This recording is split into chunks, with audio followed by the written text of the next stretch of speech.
Krishna, Krishna Manohar, Hey Prabhu, Hey Prabhu, Ishvara, Madhusudana, Swayambhu, Swayambhu.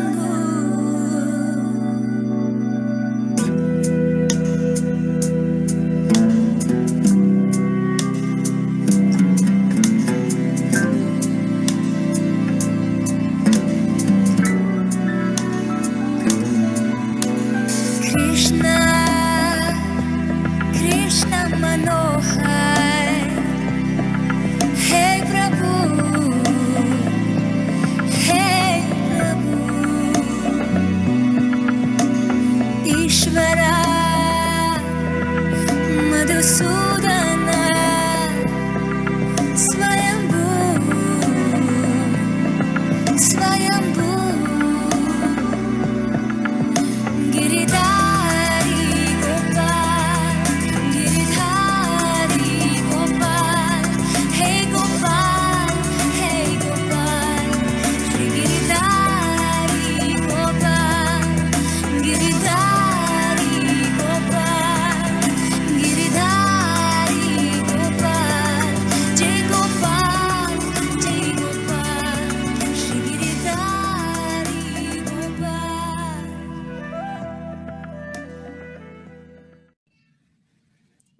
Lila Smadana, Shravana.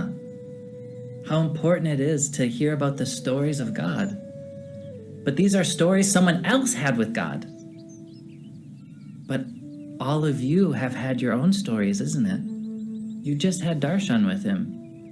Meditate. Meditate on that moment, because I honestly, I don't know if you can see it in me, but as soon as I even tell you the story, I can feel it again. Because that experience that we have with Guruji, it's not of this level. It's not created by karma. Guruji is not subject to karma. What he does freely. That means every action, every word that he does and says comes directly from Vaikuntha, comes from the eternal. And so these moments that you have with him are not normal moments. They're eternal moments, and that moment, that energy, that grace is placed inside of you as a seed. And the more you meditate, the more you remember, the more you contemplate this moment, the closer you get to him. The true grace, the true knowledge that he was trying to give you in that moment unlocks.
Good day, everyone. Welcome to Prem Lounge by Bhakti Marga South Africa.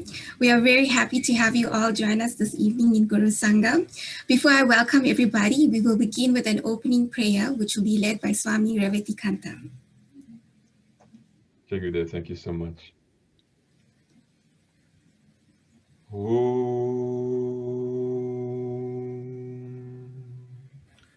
Ajnana-timirandasya jnana-jana-shalakaya chakshurunmilitam yena tasmai Shri Gurave Namaha. He Krishna Karuna Sindhu Dinabandhu Jagatpate Gopesha Gopika Kanta Radha Kanta Namostute Tapta Kanchana Gaurange Radhe Brindavaneshwari Vrishabhanu Sute Devi Pranamami Hari Priye Hare Ram Ram Ram Hare Hare, Hare Krishna Krishna Krishna Hare Hare. Ya Kundenda Tushara Rajavala, Ya Shubhravastra Ya Veena Varadandha Manditakara, Ya Shveta Padmasana, Ya Brahma Chuto Shankara Pratibhi Vehe Sada Vandita Samam Patu Saraswati Bhagavati Bhuti Pradham Sharade Bhuti Pradham Sharade. Jai Gurudev. Jai Gurudev. For those that are joining in and are new to Bhakti Marga is founded by our beloved Satguru, Paramahamsa Vishwananda.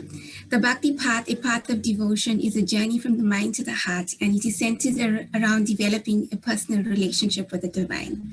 So welcome. Tonight is our fifth session of Prem Lounge, and we will be speaking to a Swami that has been long time on the path with Guruji, sharing his personal journey of grace with us. As Guruji always says, that each one's journey on the spiritual path is unique and very personal with the divine. So here at the Prem Lounge, we love to honor each other's journey and share our experiences with Guruji so we all can learn from each other, but also inspire each other on the spiritual path and connect to our Satguru and his teachings. So we come together in Prem and devotion in Guru Sangha, and this forms the foundation of the Prem Lounge, all dedicated to the lotus feet of our Satguru. So just a few Zoom guidelines. The reason why we have everyone muted currently is to not disturb the speakers, but you're welcome to switch your camera on. And at the end of the program, we will disable the mute function, and you may use the raise your hand function if you have a question to ask. If you're experiencing any problems on Zoom, you may message our host or co-host on the chat and they will assist you. So let me give a short introduction to our guest, Swami Revatikanta. He joined Guruji's mission in 2006, 15 years ago. He was initiated as a Swami in 2015, 6 years ago. He currently resides at our ashram in Germany, Shri Pitanilia. He's the International Head Academy teacher and teacher trainer. Swami is also well known for his most amazing, knowledgeable lectures. When you really reflect on them and try to understand the teachings and meanings, they are actually very insightful, educational, inspiring, and you can really learn a lot. So we are really excited to have Swami here with us tonight on the Prem Lounge to be inspired by his journey and basically to get deep insights from him so we can learn and grow on this path with Guruji. So Jai Gurudev Swami, thank you for taking this time to be with us. We are really excited to hear your journey with Guruji. Thank you so much. Thank you, everybody, for the lovely invitation as well. And I think that I haven't done this sort of thing for quite a while, to sort of go backwards and work my way up to the present time. So I think I'll enjoy it as much as hopefully you guys do. I think it's a wonderful initiative as well. Originally, I think the invite went also out to Swami Tulsidas for us to do this together, correct? So I can share a very interesting thing with that. So Swami Tulsidas, he called me up and he said, you know, unfortunately I'm busy during that time, but he said, maybe it's actually fortunate, because if the two of us were to share our journey together, it would be more comedy than it would be anything serious and insightful. And so I'm actually happy that the Lord has arranged it this way, because the two of us, we are very close friends. And for many years, we were much more famous for our silliness than for any spirituality and seriousness. So I'm glad that we each get to do this separately to maintain a certain standard.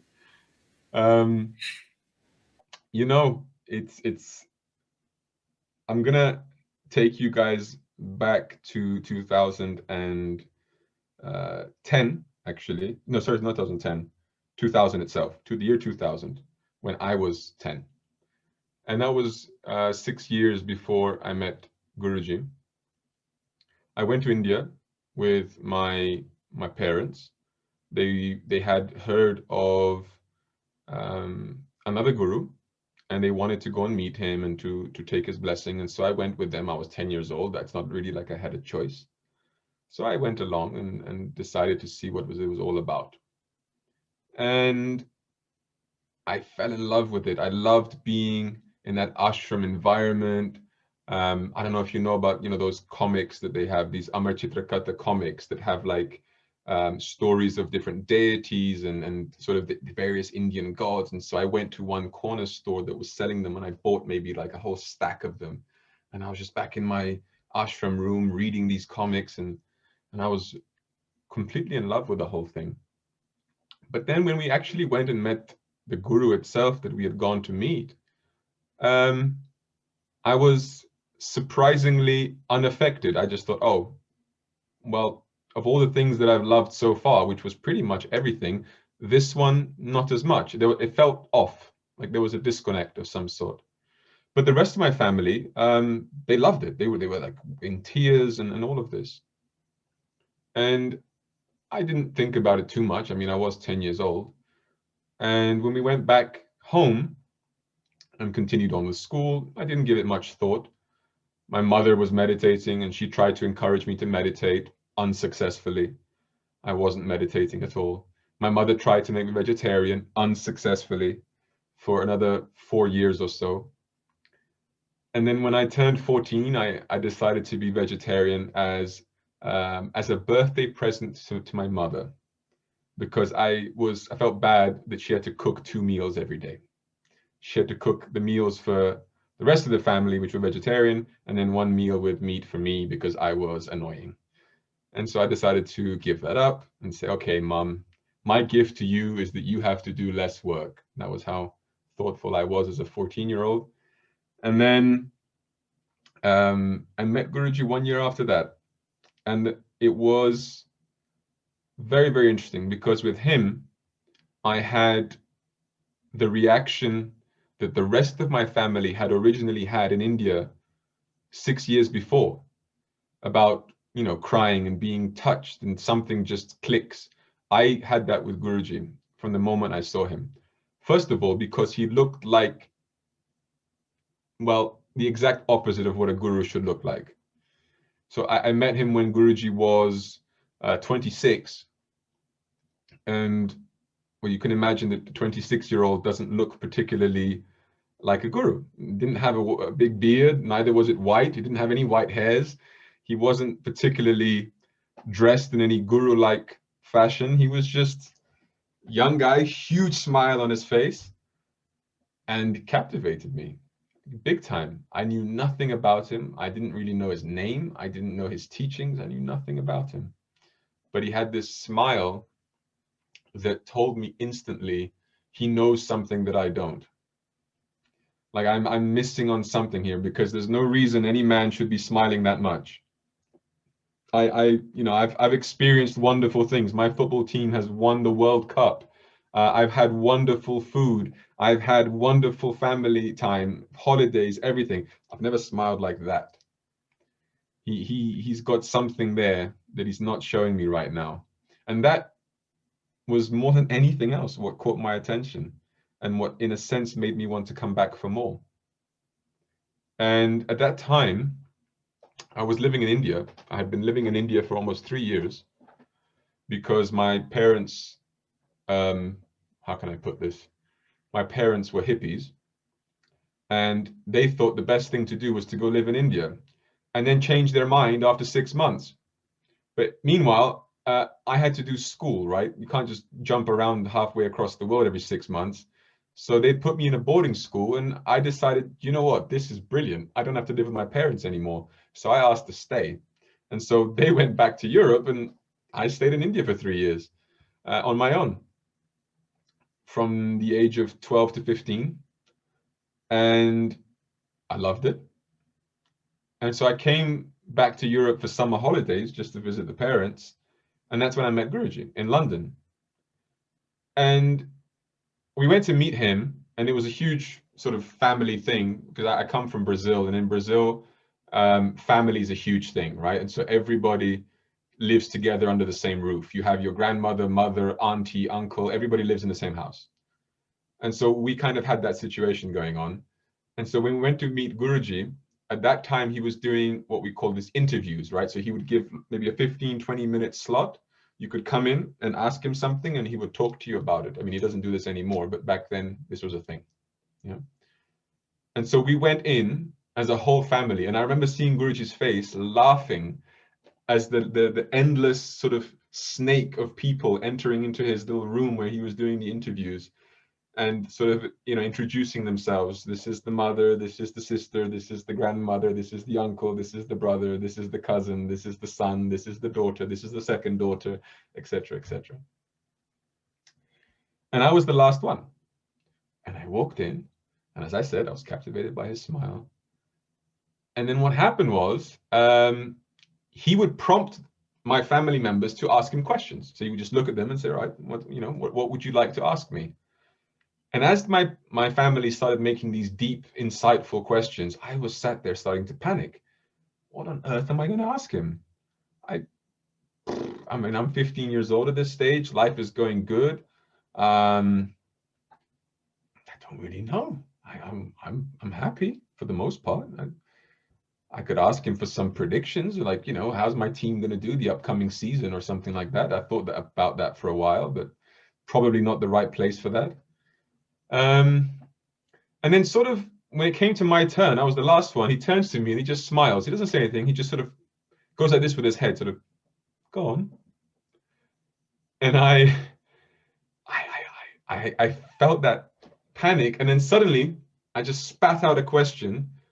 Should I go back to India or not? Which was not a question that was in my mind. I was very happy to go back to India. I was away from my parents. I had it good there. I had a girlfriend. No. I'm good. Let me go back in peace. And I asked him this question: should I go back to India or not? And he said, you live in India? I said, yes.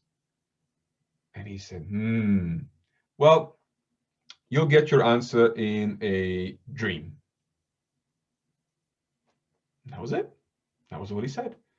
And I thought to myself, okay.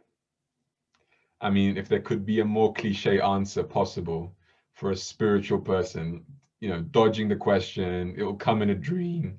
All right, fair enough. Nice smile and everything, but now you've lost me here with the whole dream business. And so I left. And on the way home, I was in the car, and I was thinking, but you know what? Here's the thing.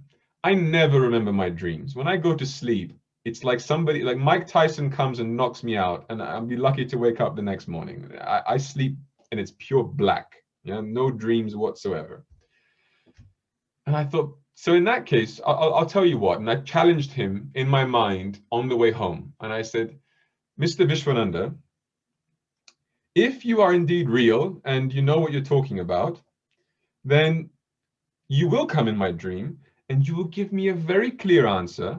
I don't want any ambiguous stuff. I don't want any sort of interpretive, I have to meditate on this for a few years to get an answer out of it. No, you're going to come and I'm going to get a very clear black and white answer, and I will remember it, most importantly. So I was happy with myself. I felt like I'd issued a valid challenge, and I went on with my life. It was a pleasant afternoon. Yeah, I liked it. I couldn't get his smile out of my mind, but time to move on with life. Until 2 weeks later, I woke up in the middle of the night and I said, no way. No way. Because he had just popped into my dreams and he literally walked in. He said, hello, my name was Stefan. He's like, hello, Stefan. You will not go back to India. Goodbye, Stefan. And he left. Very clear. No meditation needed. No interpretations, no anything.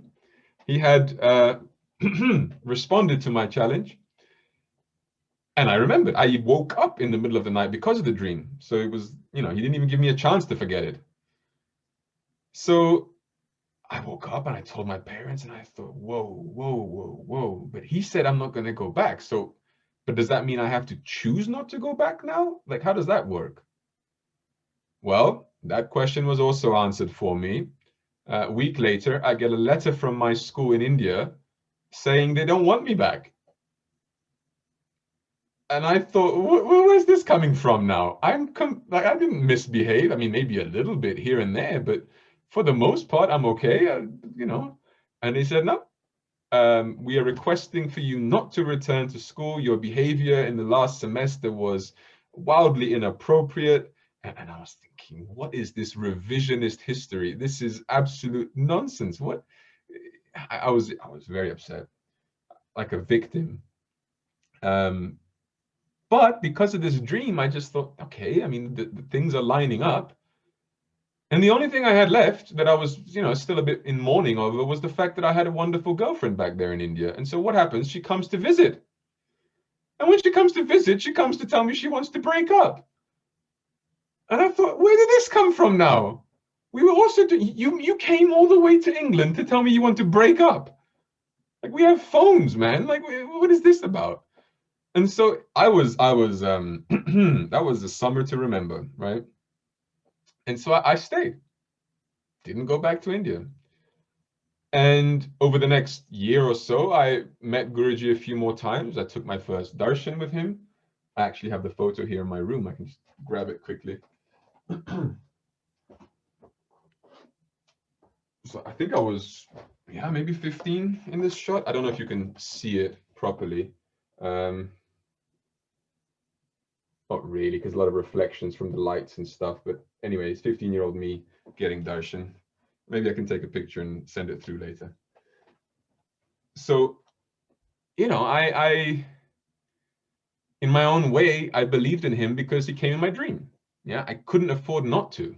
Yeah, and then the letter came and the girlfriend did her thing. So there was something undeniable about him, but it wasn't pleasant. That's the nicest way I can put it. Because everything he had used to prove himself to me so far was going against my will, like against what I wanted. I wanted to go back to India. I wanted to continue with my girlfriend. I wanted those things. And those are the exact things he took away from me to show me that he's legit, right? And so I'm like, okay, I grant you, you are real, but I don't like what you're giving me. Like, so what are we going to do about that? And so then we can fast forward to a few months later. I ended up arrested. Turns out the school in India was probably right about my behavior in that last semester. And so I got arrested for being a bit naughty.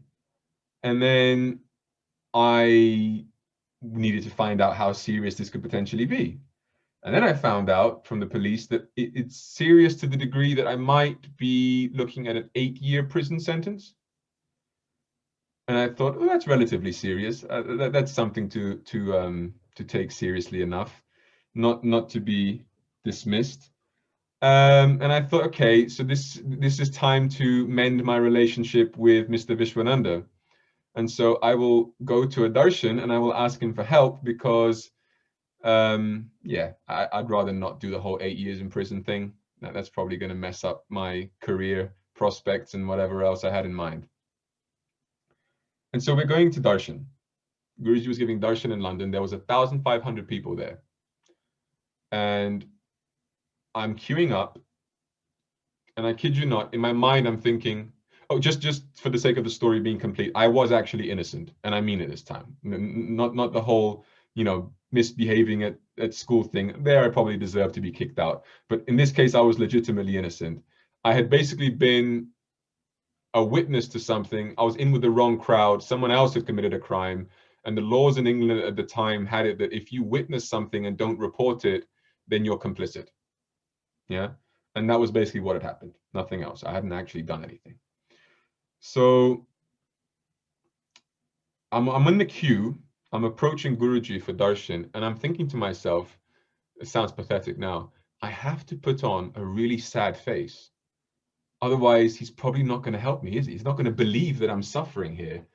Like, I need to be convincing. And so when I was one person before Guruji, I'm like almost like begging, please start crying, please start crying. And so I go there, and he gives me darshan, yeah, back then, with, you know, hand on the head, another one on your third eye. And afterwards I said, Guruji, can I ask you something? And he says, sure, go ahead. And I said, Guruji, I'm in big trouble, you know. I've been arrested, Guruji, and I might go to prison for 8 years. And I mean, I'm telling you this in the most dramatic way I can. And he's just listening, you know, very casually. And at the end of it, he says to me, all right, no problem, I'll help you. It's okay, I'll help you. So come here. So I had to lean in close so that he could whisper, you know, the solution. And he tells me that the solution is not to worry. That's it. So I leave very much feeling the same feeling I had the first time I met him, which was, okay, yeah, first it's your answers will come in dreams. Now it's don't worry, be happy. I could listen to Bob Marley if I wanted that advice, yeah. So I just go home, and I'm sort of not very happy with how this has turned out. But to be honest, within a month or two, I'm again sort of begging for him to help, because things went from bad to worse. The whole case with the police, I was let out on bail, but then I was basically in and out of court, in and out of the police station for the next 6 months. Interviews, procedures, interrogations, cross evidence, blah, blah, blah, blah, blah, blah, blah. And the nastiness of it is that whilst these things are ongoing, I wasn't permitted to speak about any details of the case to anybody, because it's compromising witness integrity, blah, blah, blah, blah, blah, whatever. Yeah. Which meant that for the 6 months period that this was happening, it was basically the flip of a coin whether my friends thought I was legitimately guilty or not. And most thought that I was guilty, and therefore treated me as such, which means I had no friends for 6 months. I was completely by myself. And in school, that can be a really isolating thing. And especially from how I was before, because I was super involved and popular, so to speak, to suddenly just nobody wants to even look at me, right? And so it was time to get serious. You know, I've been joking with you guys now for, you know, the last few minutes or so, but I myself had to stop joking at that period of my life and take this seriously. The fact was I could be facing jail. The fact was the things that I was used to getting away with, I was not getting away with. The things that I was used to numbing the sort of, I wouldn't call it pain, but to numb yourself from thinking about the more serious things in life. Like, what is the point of my life? What are we here to do? What is the actual meaning of life? Obviously heavy topics for a 16-year-old to think about, but nonetheless I did, because the circumstances made me think about these things. Yeah. The sadness of my family, all of this made me reconsider a lot of things. And my mother, who was of course desperate to help me, she took me to the only Bhakti Marga temple we had in England at the time, which was a Narasimha temple. And I didn't know who Narasimha was. I didn't catch that comic back in India in 2000.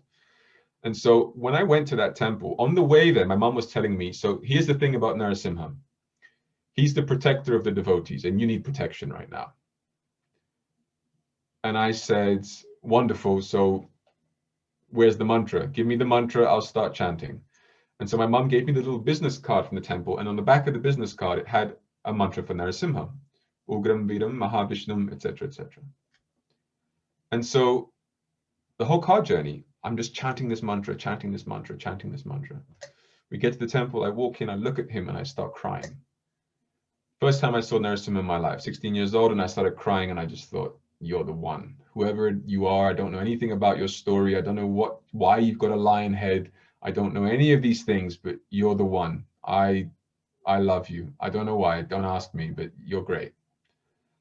And so I you know, I was going to the temple every week and I was praying to him, and I was really way more focused on my spirituality out of necessity, yeah, because I had no friends to socialize with.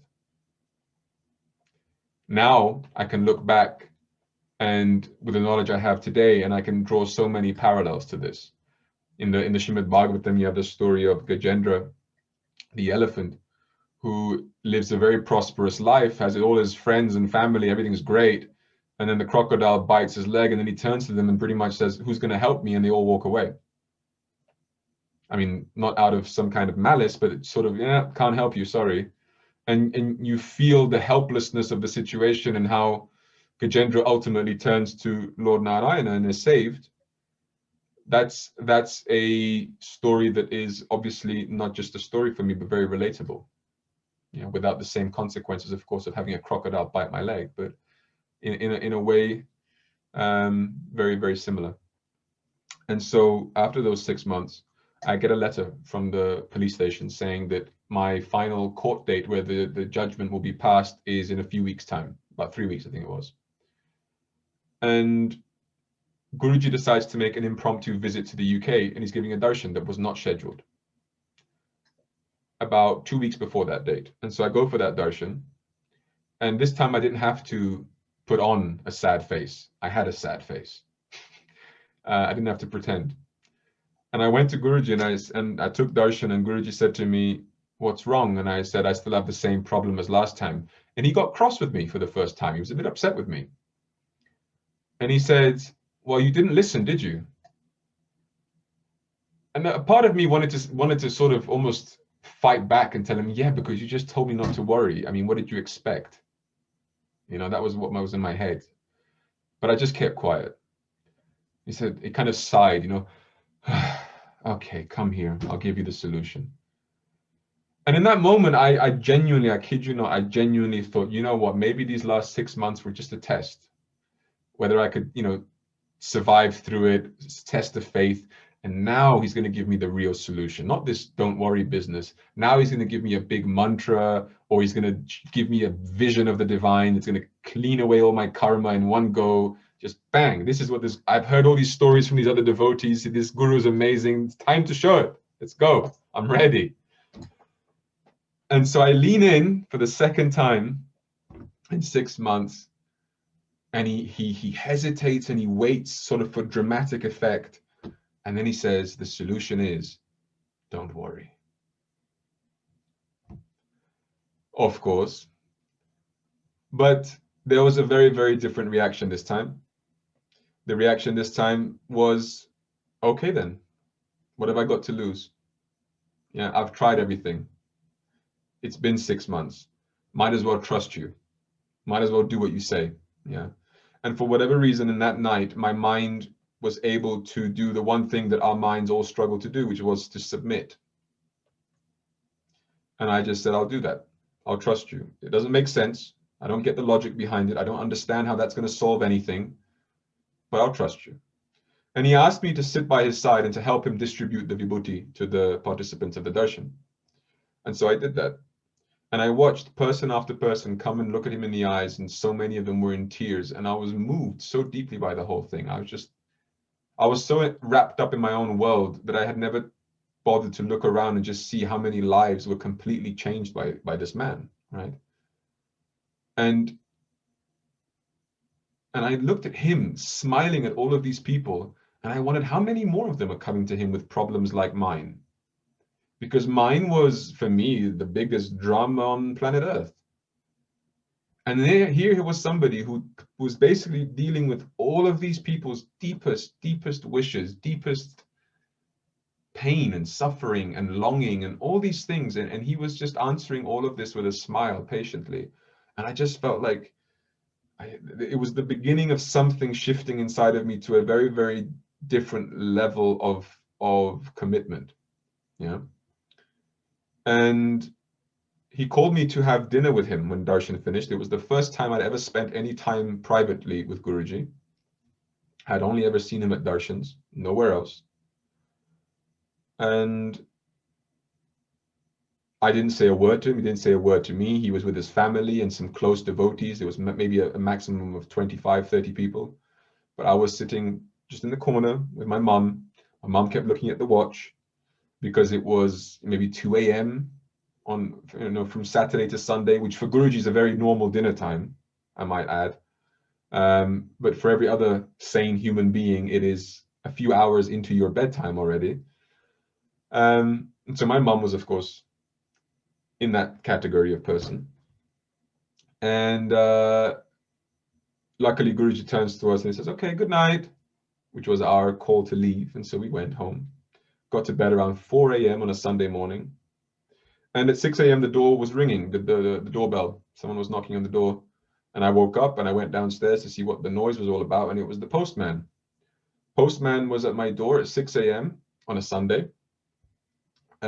And of course, my instant reaction was, it's a thief. But then my second thought was, it can't be a thief because, I mean, no thief is that dumb. I mean, this would be the world's worst thief ever to show up on a Sunday morning at 6 a.m. wearing a postman's outfit. I mean, the post doesn't work on Sundays. Why on earth would you do this? And so something inside of me just thought, you know what, I'm going to open the door. So I did.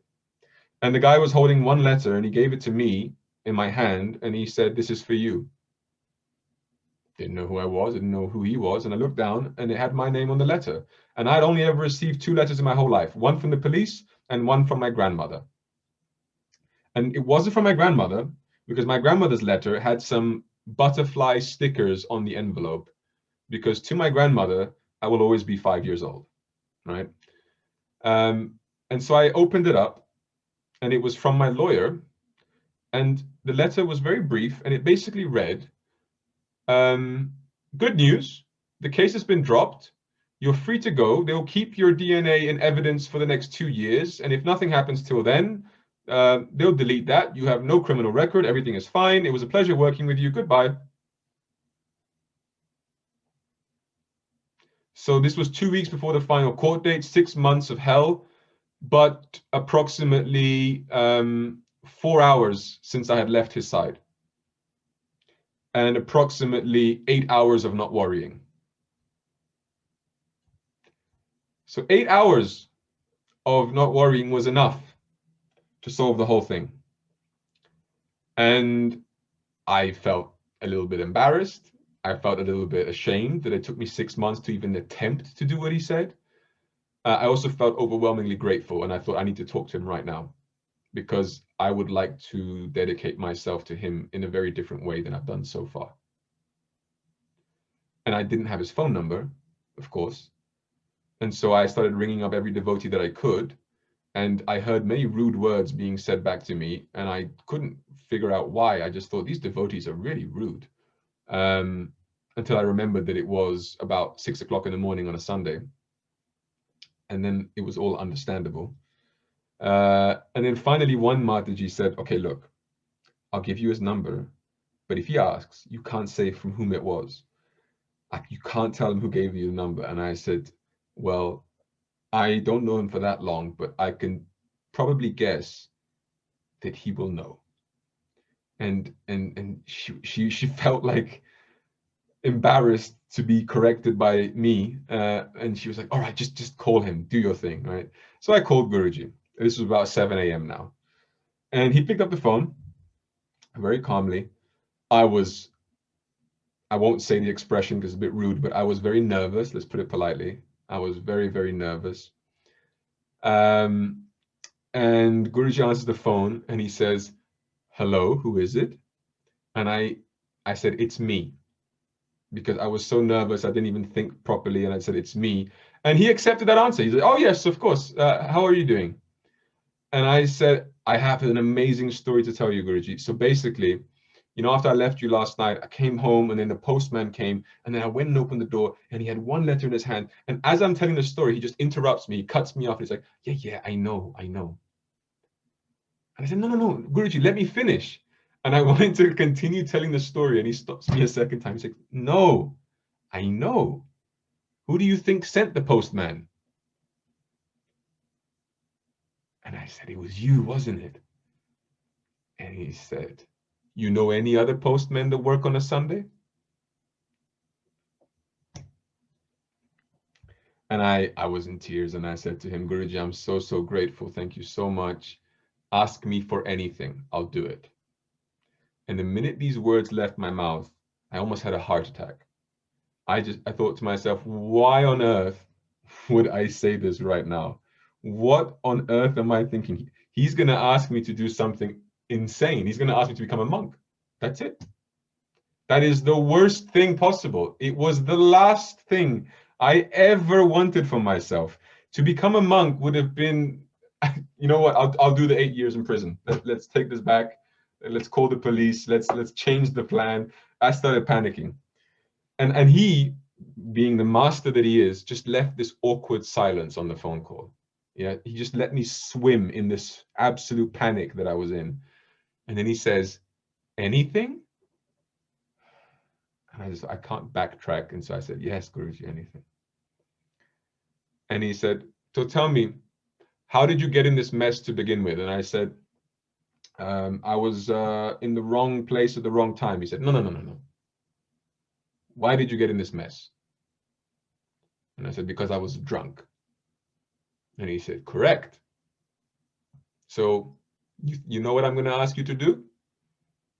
And I said, I think so. Which I was very happy at this point, because this was nothing to do with being a monk. I was very happy. This is going in a much better direction than I was fearing, rather.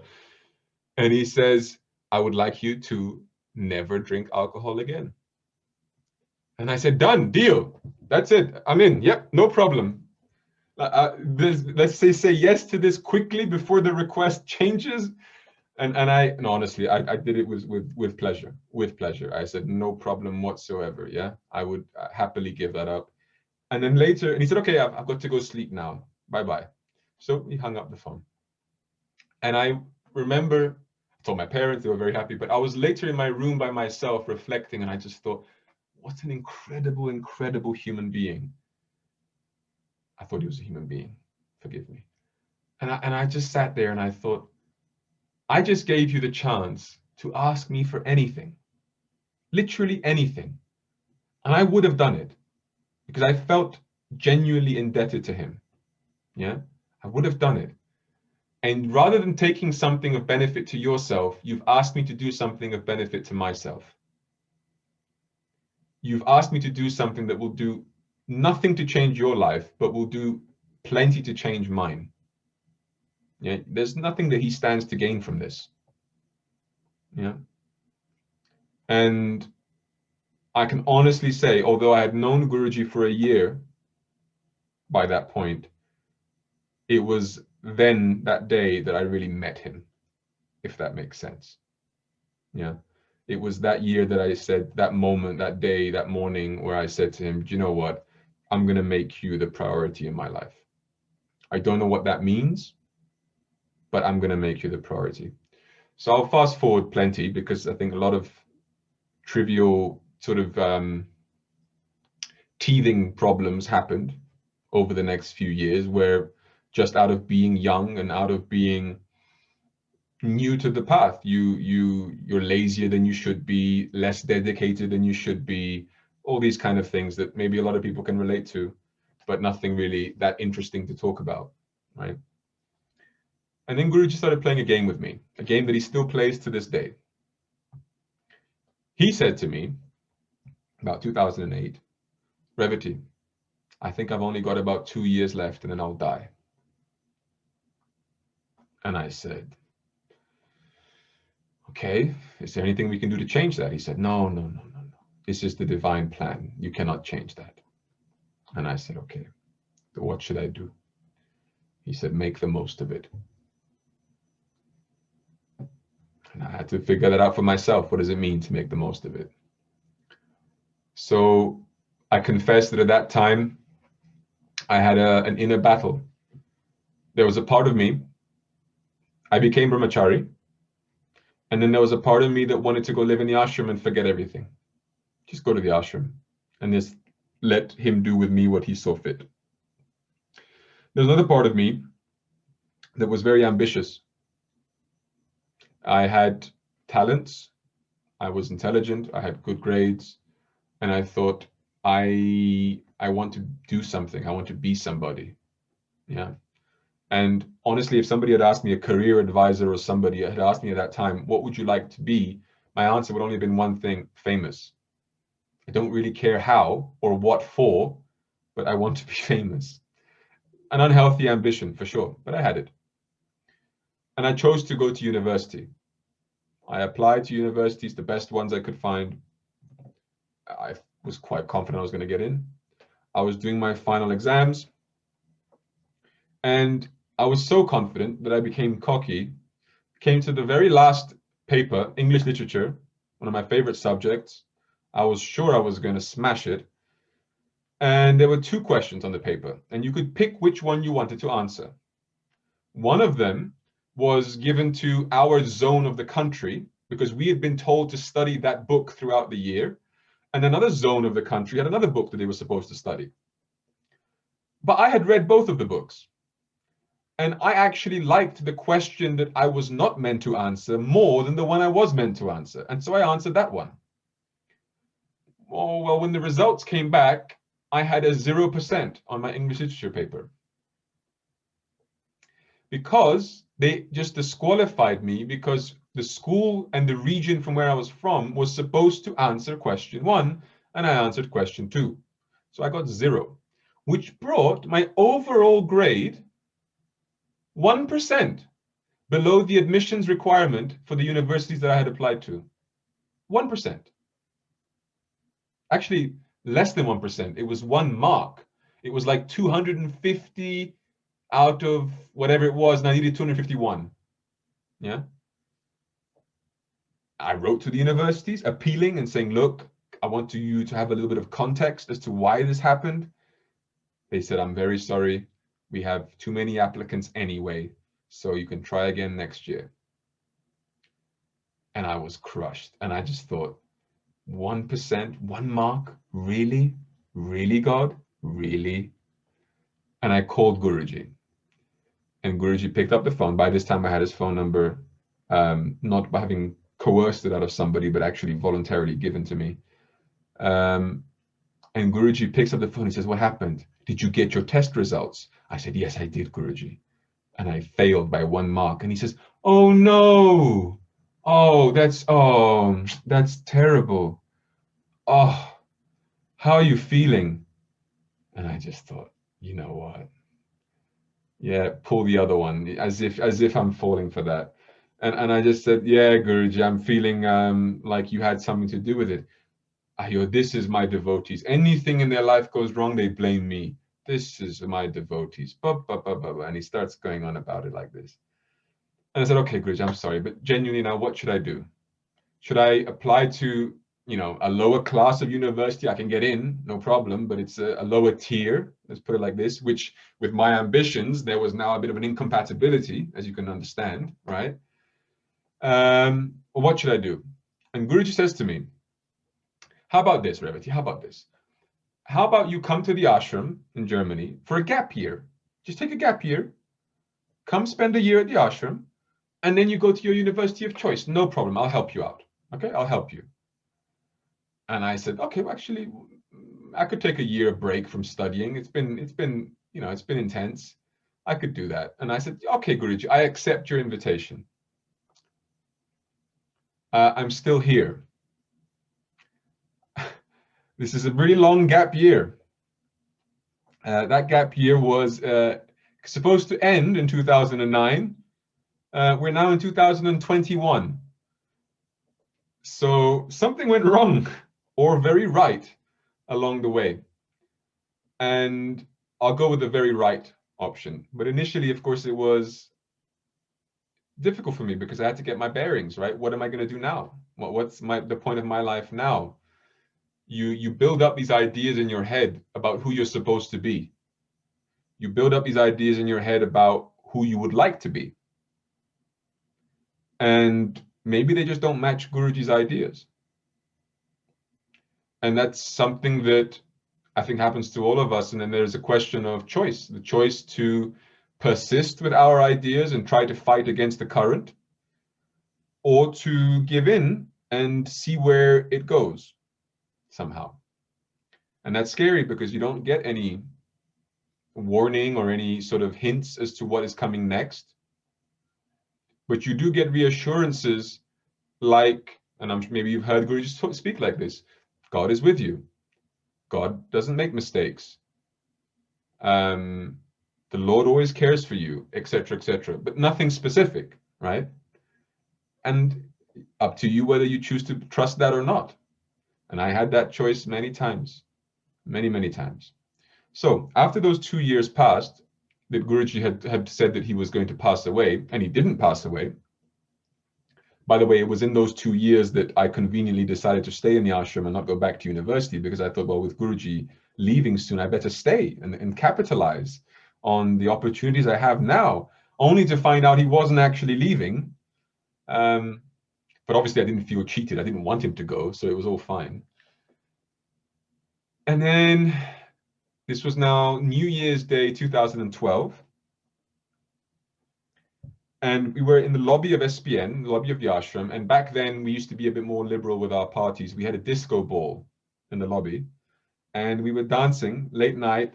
Guruji was bringing out all the moves and it was great stuff. And we were in the middle of dancing together, Guruji and I, and I was, I was really happy.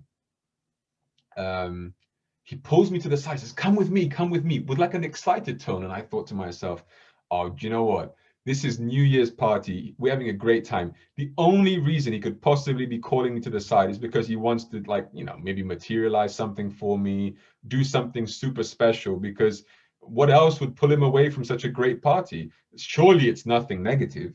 No way. This isn't the time for negativity. This is New Year's. This is time to party. Hari bol. Where's my ring? New Year ring to start the year with, like, on a great foot.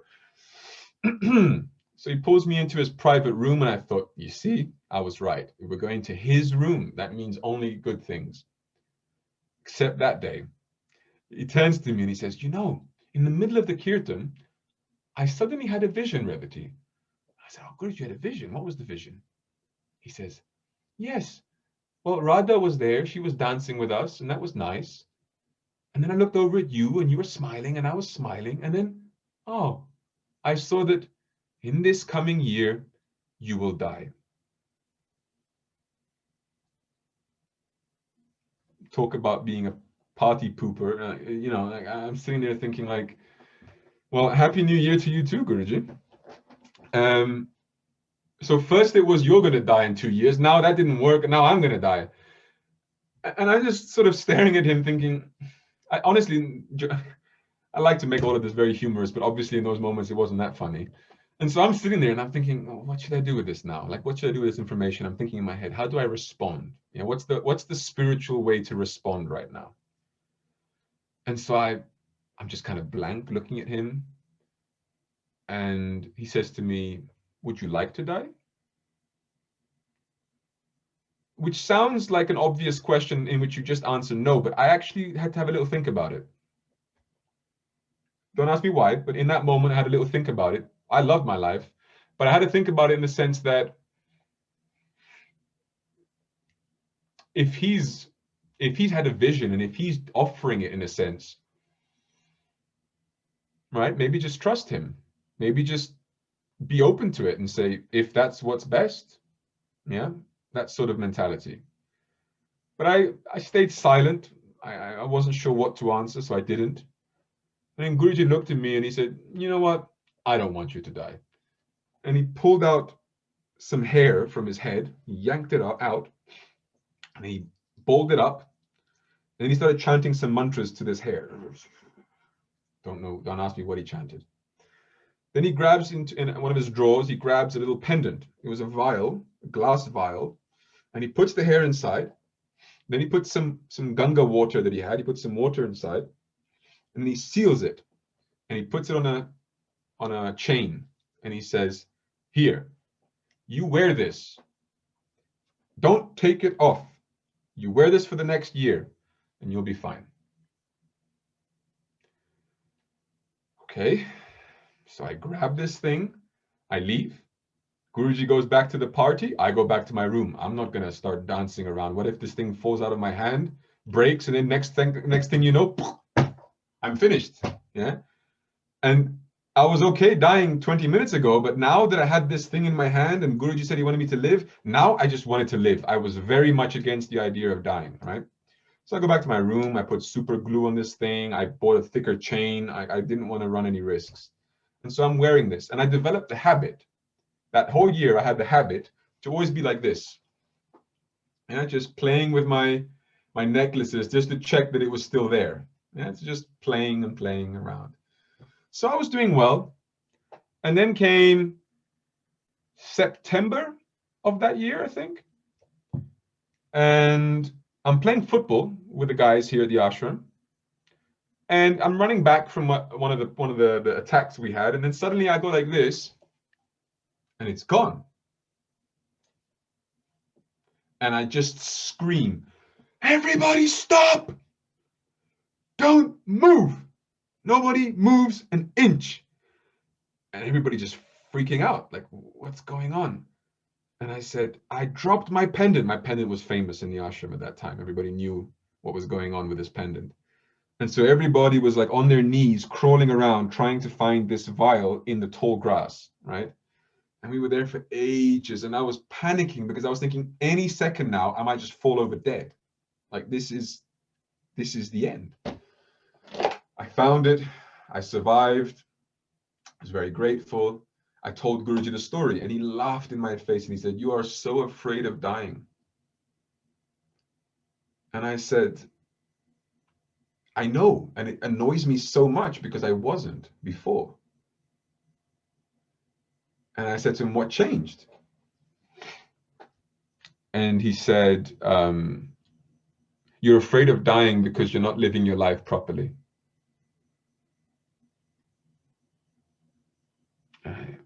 I didn't catch the meaning at first. I said, "What do you mean?" He said, "People who are living their lives properly are not afraid of dying because you'll have no regret. What is there to be sad about? Because living your life properly means every day you are working towards the true goal of life, which is to know God. Every day you are doing something to connect with Him.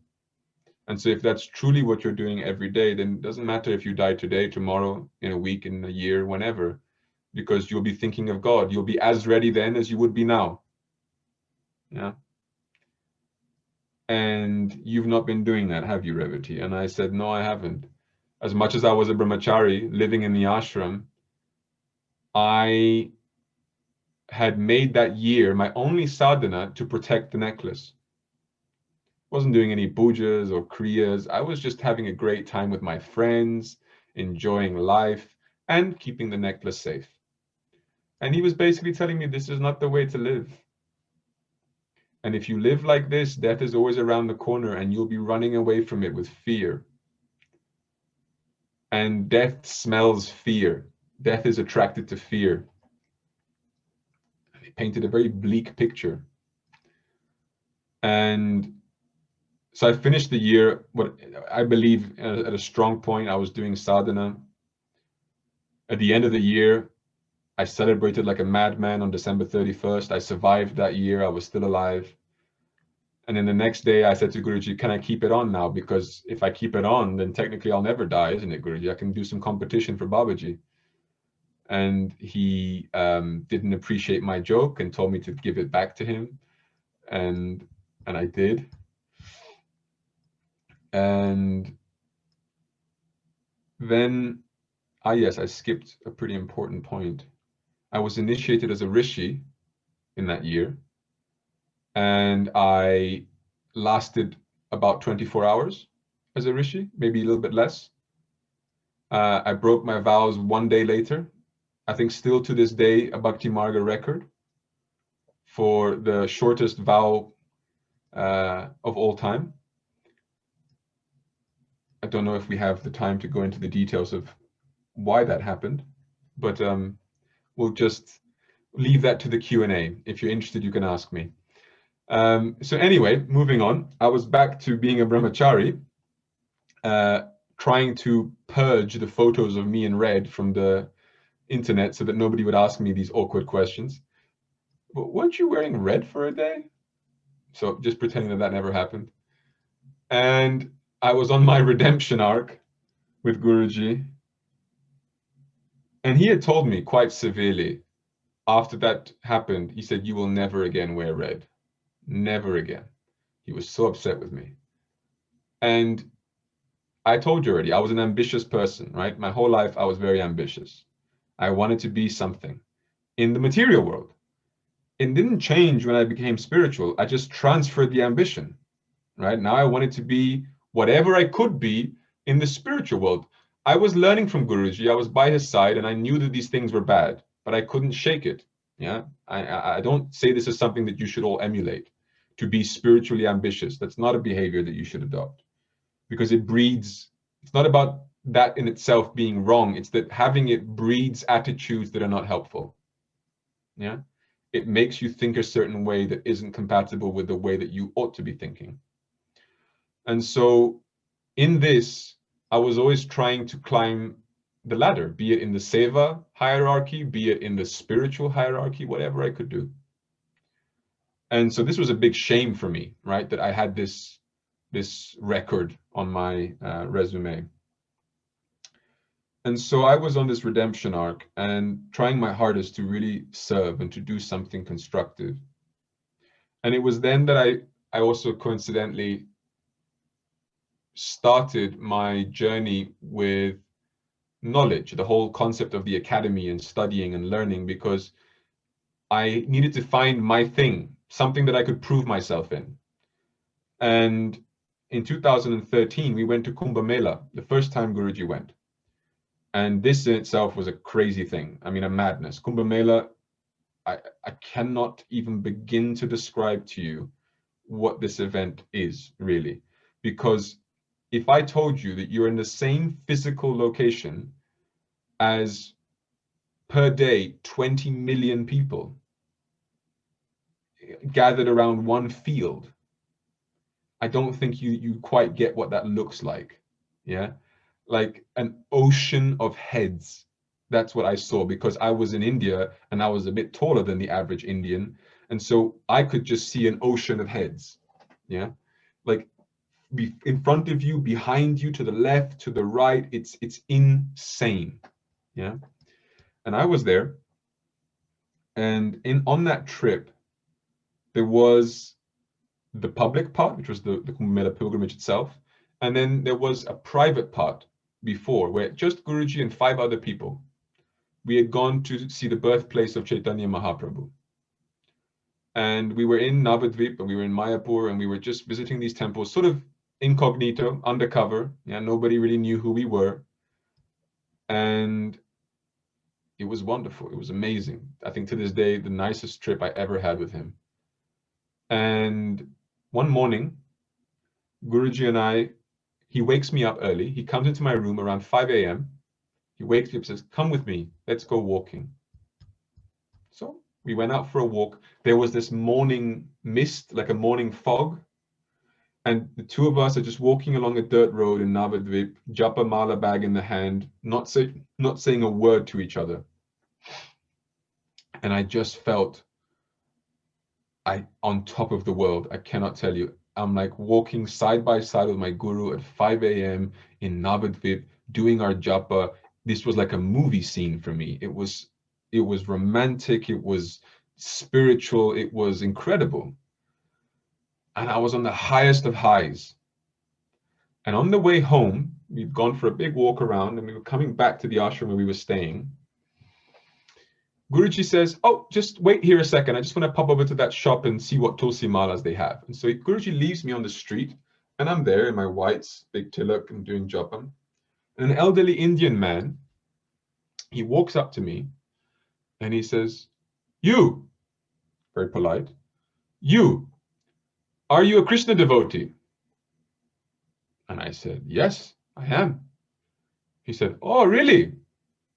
How many chapters in the Bhagavad Gita?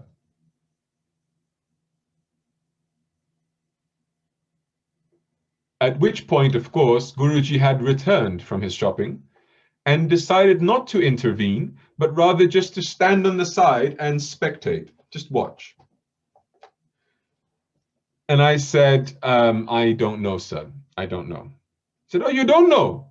Oh, And what's the message of the Bhagavad Gita?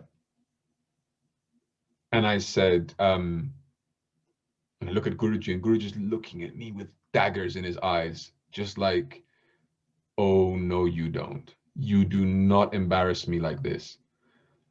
And I'm kind of struggling here. And I say, love, which is the easiest possible answer and the most, sort of, I thought it can't be wrong, can it? If I say love, it's got to be the right answer. And the guy, this elderly Indian man, he just starts shaking his head at me like this in utter disappointment, just shaking his head at me. And he says, to say you are a devotee of Krishna, very easy. To look like a devotee of Krishna, very easy.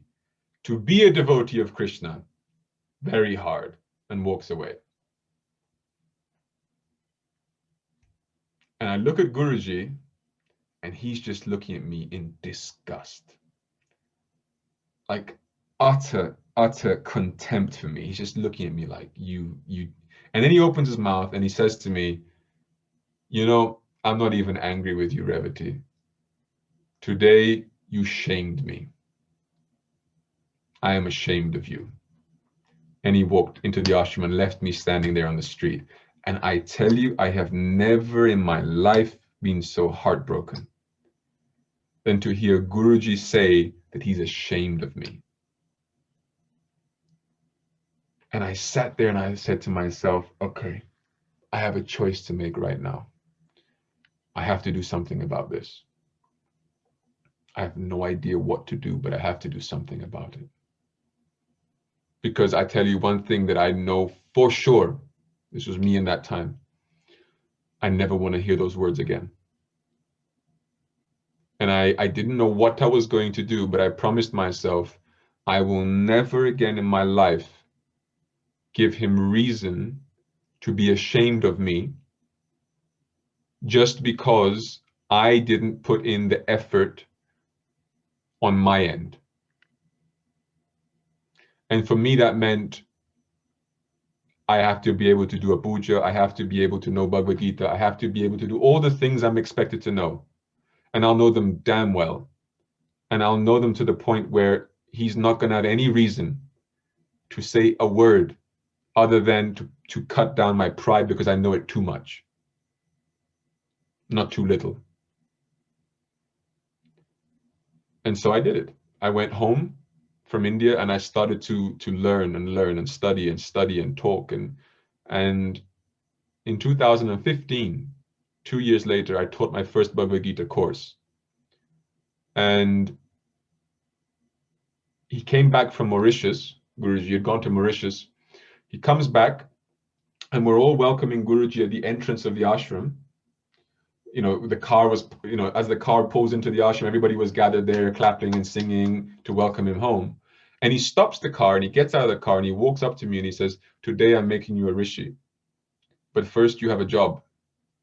So first I'm in tears because you have to understand, for me, 4 years before that, he told me never again I will wear red. 4 years before that, I was, stripped of my vows one day after having them. So this was a big accomplishment. But he said, you have one job to do. You have to go to every Mataji in this ashram, and I want you to bow down in front of them and visualize Divine Mother in them. Go, do it now. And so off I go. And every Mataji I see, I'm prostrating before them, and they are super confused. Like, what is going on here, right? Some of them had a reaction, like to just like back off and run away. They're like, why is Revati bowing down to me or whatever? And I had no time to sit there and justify and explain whatever. So I'm just going Mataji to Mataji. I'm literally hunting them throughout the ashram. Like, have you seen so and so? Have you seen so and so? Because the instruction was you bow down to every Mataji in the ashram. So I had to find them. Yeah. And after the long day of doing this, I came back to Guruji and I said, Guruji, I think I found them all. He said, no, you forgot one. And now I have to go back down and try to figure out which one I forgot, right? And I'm looking at them and I'm like, no, I didn't forget. And I check a list of residents. I didn't forget. I cross-referenced all of them. I didn't forget. So I go back to Guruji. I said, Guruji, I don't know what to do. And he's just staring at me like with his eyes saying like, come on, figure it out. Come on, figure it out. Figure it out. So I bowed down to him. And he said, well done. And then he initiated me. He made me Rishi. And I was very happy. And then 6 months later, he made me Swami. So I have the shortest 2 records of being a Rishi. 1 day and 6 months. This is still the shortest 2. Although I think that might be broken soon, but that's to be found out. On another note, though, that day when I was becoming a Swami was incredible. So basically, the summer of 2015, Guruji came up to me and he said, I want to start an academy and I want you to be the leader of that academy. So after having shamed him in 2013, now he wanted me to be the leader of the academy. And this is not to toot my own horn. This is to tell you that if you do hard work, incredible things can happen. This is all I'm saying. Yeah. With his grace, a lot can be accomplished in a short amount of time. Yeah. So anyway, he asked me to do this. And then he says, I need many Swamis, Revati. The mission needs to expand. I need many Swamis. So please train them. So I had to train 11 candidates who were going to become Swamis in Navaratri that year. But I wasn't a Swami myself, but I had to train them to be Swamis, right? So I sit there, day 1 of their training, there's 11 of them there, these days, including people like, who was there that maybe you guys would know? Yeah, Swamini Prabhavati from Spain, Swami Kanjalochana from Croatia, Swami Madhava in Germany, Swamis from Russia, different Swamis were there for training, okay? And Swami Godavari and others. And I sat down there, I walked in and I said, okay, I'll be your teacher. And they all just looked at each other like, huh? Like, why is a non-Swami going to teach us how to be Swamis? And he's the youngest person in the room. So like, you know, this natural tendency to not listen to people that are younger than you came up. Now, I don't really suffer from that because I'm young, but I have been, let's say, on the other end of that often, yeah, where I have to prove myself, I have to earn the respect of those who are older than me. And I started to teach them, and things were okay. And, you know, after some bumps, it went well. And then Navaratri came, initiation day came. And I'm sitting there spectating, watching the initiation happen, and they're all sitting there around the yagna, and I was feeling very proud. You know, these are my students. They're going to get initiated as Swamis now. This is great. And then the initiation is about to happen, about to finish rather. And then Guruji comes down. He has to do the final blessing. So Swami initiation, they do Abhishekam on you, right? You receive Abhishekam. And, you know, in Bhakti Marga, we have 2 groups of Swamis, right? So we have the appointed Swamis and country Swamis, which means there's a board of 12 Swamis who have international responsibility for the whole mission. And then there's country Swamis which have local responsibility, right? And Guruji makes a distinction also in the initiation. So the initiation itself is different. So it's not only that they have different job, like even initiation is different. Guruji does not initiate the country Swamis. The appointed Swamis initiate the country Swamis, and Guruji initiates only the appointed Swamis, right? So all of these Swamis who were being initiated, 11 of them, were all to become country Swamis. And so Guruji didn't have to be there. He just had to come at the end to give the names, the danda, and blessing. Yeah, that's when he came. So when he came, he looks at me and he says, what are you doing there? Like sitting in the crowd. He says, come, you're supposed to be in this. What do you mean? Come on, take your clothes off. Abhishekam is starting now. And so I had 10-second warning from the time he said that to the time that the first pot of water was being thrown on my head, right? I hadn't even finished taking off my socks and I was already getting Abhishekam done to me. I didn't know.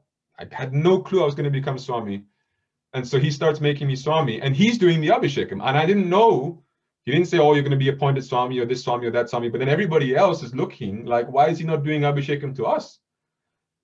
And then it started to click for me, like what's going on? And I started having a freak out. I'm like, oh my God, Okay, oh my God, oh my God.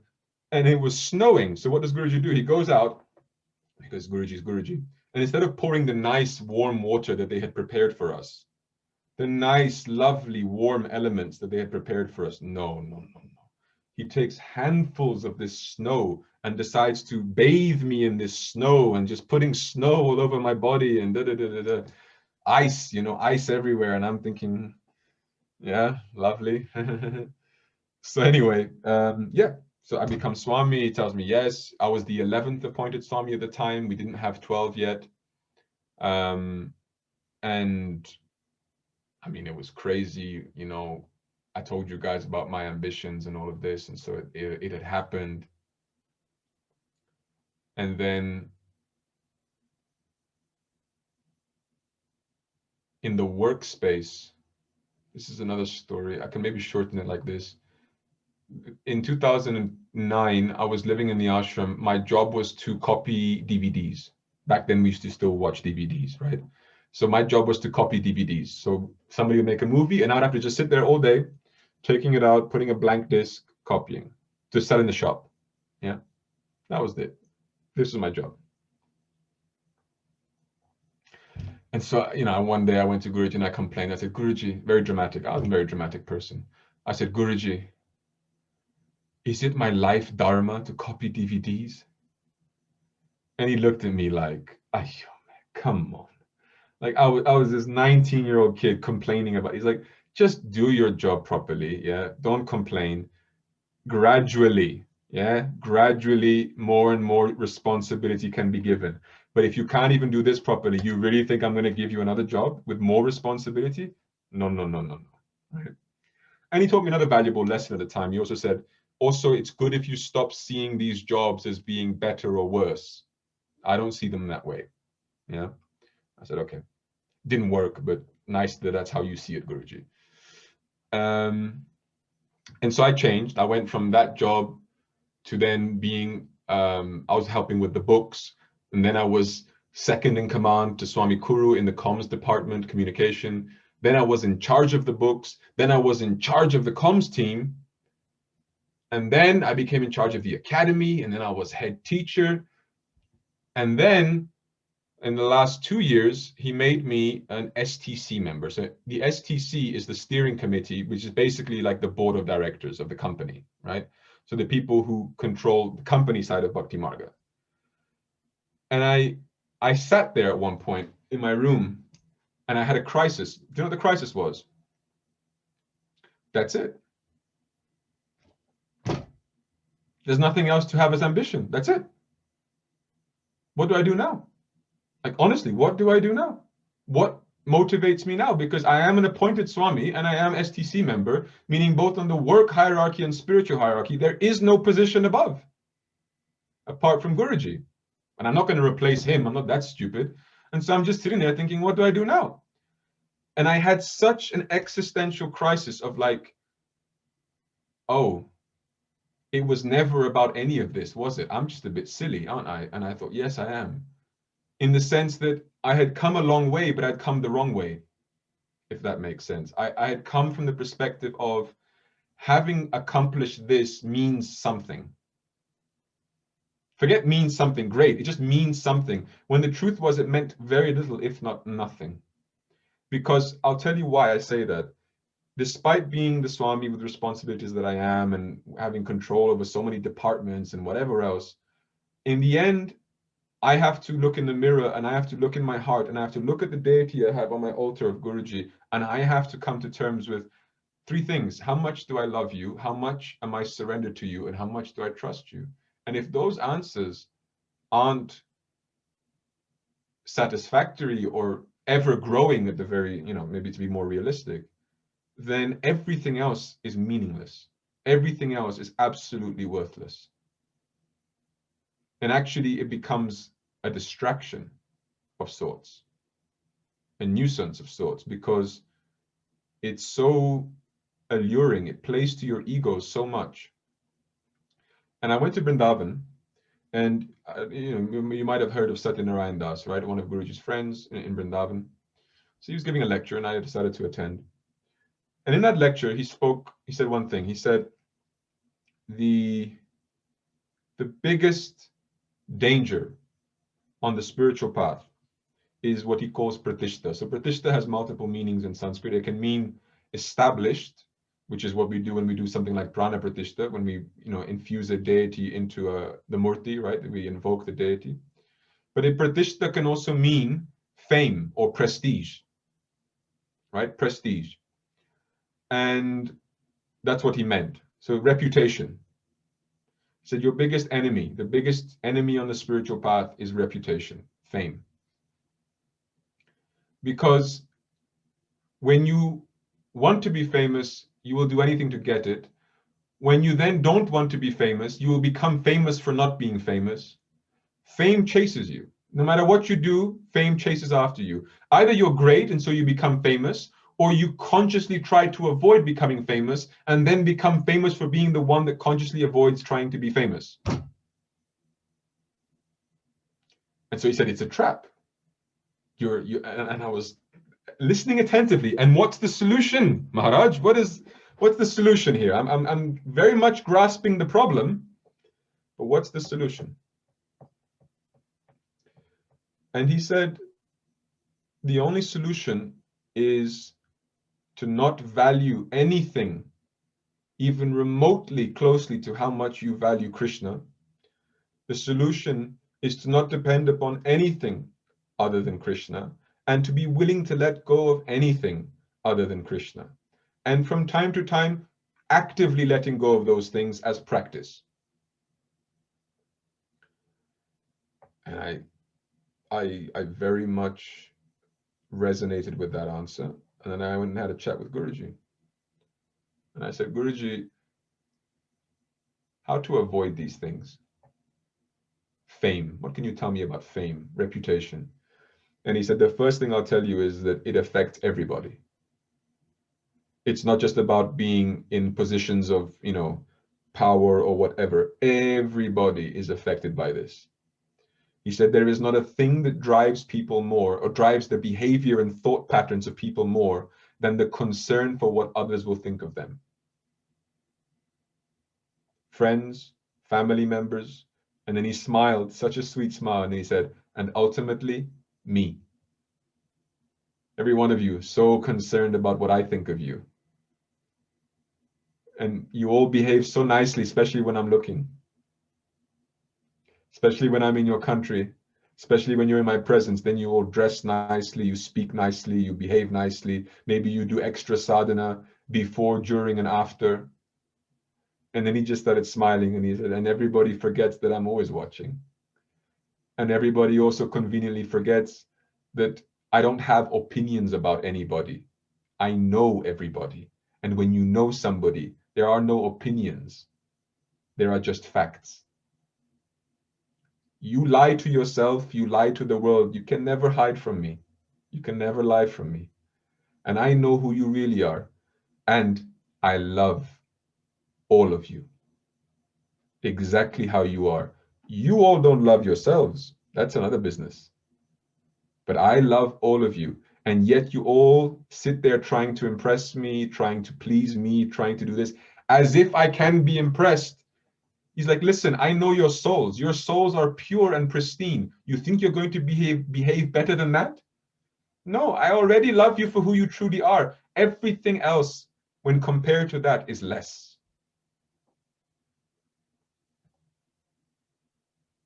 And this was very profound.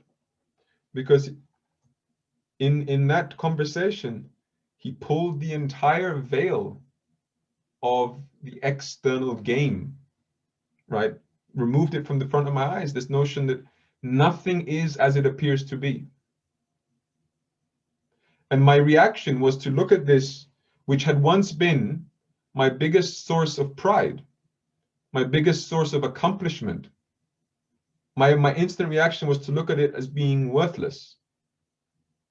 And his response was that it's somewhere in between. Because I said it to him. I said, Guruji, hearing what you're saying makes me think all of this is meaningless. And he said, Revati, from one perspective, it absolutely is. And from another perspective, I gave it to you. And so it has value. Do you understand? And I said, I understand, yes. I understand just like the Bhagavad Gita teaches us that everything in this world, you only see its true value when you relate it to God, meaning everything has value when you understand its relationship towards God.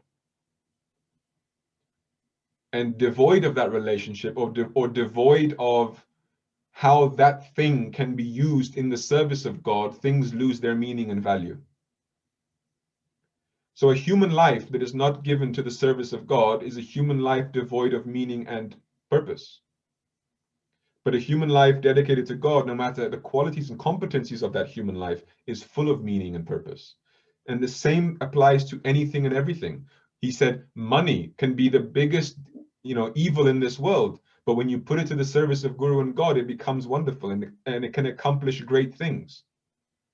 And so his point he was trying to make was, you have to learn to see everything as being in relation to God, and then you can start to attribute the proper value to things. If you don't, any opinion you form will always be ultimately wrong, because you'll think this is good, that is bad. But in the Gita, you have at least 3 or 4 references where Krishna says, the one who sees mud, stone, and gold as being of equal value truly sees. In chapter 5, verse 18, he says, the one who sees the cow, the elephant, the Brahmin, the dog, and the dog eater as being the same, truly sees. Why? Because what makes them the same? Are they factually the same on the material platform? No. But the material platform is not the true essence of who we all are. And on the spiritual platform, who are the dog and the elephant and the man and they're just sons of God, Atmas, Jivas, eternal portions of God. In chapter 15, Krishna says, Mamevam Sho, which means a part of me, in reference to the souls, all of us, every one of us on this Zoom call. He calls us all Mamevam Sho, which means a part of me. And that's the truth of the matter. But we look outside and I'll say, oh, this one is wearing blue, that one is wearing black, that one is wearing pink, this one is wearing orange. And so we attribute different value propositions to this. But this is all part of the same mistake, which is to believe that the appearances are actually telling us the truth, when actually the appearances are very deceiving. Once I asked Guruji, who's your best devotee? Hoping he would say me. He didn't say me, spoiler alert. He said, you really want to know? I said, I do. And he named me 2 people. He said, I can't decide which of those 2 is better. And he named me 2 people, and I can promise you this, they were 2 of the last names I ever expected to hear come out of his mouth. It was none of the logical candidates. It was none of the people you would expect him to say. It was 2 people that I've only ever seen him shout at and be displeased with. I've literally, I think in my whole life, never seen him say one positive word to either one of these 2 people, and they were both women. And I asked him, I said to him, would you be merciful enough to explain, please? And he said, well, my relationship, devotion, you asked who's my greatest devotee, right? You think that happens from heart to heart or on the outside platform? And I said, it happens inside. So he said, so why should I make a show of it on the outside? What business is it to any of you? On the outside, what we have on the inside. You think I want to risk ruining the beauty of these people's devotion by praising them? You think I want to risk the relationship we have by glorifying them? By tempting their ego? By causing their fall? No, I'd rather keep them humble. I'd rather keep them in the exact attitude and spirit that has made them love me and trust me the way they do right now. And time again, he shows me that as much as I think I understand him, I don't know him at all. And as much as I think that I know what's going on, I don't have a clue. Appearances are very, very deceiving. And so when he was going to Mauritius this year, he told me in December, I'm going to go to Mauritius for 3 months, maybe more. he brought back an old joke. He said, "I'm going to go there to die." And I said, ha, ha, ha, this again. And this time, at least, he didn't keep up the joke. He said, no, it's true. I won't. I have still too much to do. But he said to me, would you like to come with me? And I said, it's up to you, Guruji. And he said, no, you have too much work to do. Stay here. So when he left, I was happy. I was very, very, very, very happy that I was not with him, which may sound contradictory, but the reason was because I wanted time. I wanted time without his physical presence, without his physical person, to go inside, to not be deceived by the external appearance of things, to not be deceived by the external reality, and to just be forced to go and look for the internal one. And it reminded me of a story. I still have time, right? I don't know when we're supposed to finish. I'm just talking, but do we have time? Yes? Thank you, dear Swami. Yes, we do. Okay, thank you. It reminded me of a story that I had watched a video on YouTube maybe 10 years ago. And it was a story of a monk who was talking about, he was questioned by a member of the audience, and the member of the audience had said to him, what if, Krishna comes back, Krishna's around, how will you recognize him? This is a devotee of Krishna. Or was his guru? I can't remember which of the two now. And he said, if I can't recognize my Lord just because he changes the outside shell, meaning he's wearing different clothes or a different hairstyle or whatever, then I'm worse than a dog. And the person sort of prompted him, care to explain? Like, could you please expand on what you mean by that? And he said, it's very simple. If you've observed the dog is so connected to his master. He knows his master so well. It doesn't matter if the master goes to the hairdressers, changes his hair color, changes his clothes, changes anything. The dog doesn't even have to see him. He can sense when the person is coming home, and he's already scratching at the other side of the door. He's already excited. He knows his master is nearby. If my Lord comes back into this world, changes his hairstyle, changes his clothes, etc., but I don't see him, then I am worse than a dog. And it impressed me at the time. I was young and impressionable. And afterwards I had I was excited. I said, let me go and tell Guruji this wonderful analogy I just heard. And so I ran to Guruji. Guruji, I watched this super cool video, and this monk said this and that. And Guruji just sat there and said, hypocrite. Guruji wasn't impressed. He said, hypocrite. And I said, why? He said, because words are easy to say, Revati. Yeah, everybody can say these things. Because it sounds nice, it pleases everybody, it makes you look very wise and whatever. I tell you something, show that man Krishna, he will not recognize him. And I said, well, that is your business, that you know, I cannot know. And then he looked at me and he said, would you recognize me if I left and came back with a different body? And I said, I would like to think so, by your grace. And he said, no, you wouldn't. Because you all know me here. You all think you know me, but unless you know me here, you will not recognize. I'll change my appearance, I'll change my words, I'll change the way I speak, I'll change my behavior. I'll not be recognizable by anything of the outside reality, but inside I'm the very same person. And inside you will feel me in the exact same way, but how will you know if you never looked for me inside? If you never felt me inside, if you never found me inside, if all you ever did was make a relationship to this outer shell, then you will not find me. And these things came back to me. This message that he gave me 10 years ago, and again now during COVID, pandemics, and all these things, it was so beautiful for me to take that time after knowing him for 16 years, being Swami Revatikaantananda and everything that comes with it, to take the time to make baby steps. I'm very much an amateur in the internal reality. Very much an amateur. I'm learning. I'm practicing. I'm very open. I'm listening attentively to all the devotees who are very far away from Guruji and have been practicing this for many, many more years than I have. I am in big trouble, me. Because I am so used to the physical presence of Guruji that when he's not around, I'm starting from kindergarten.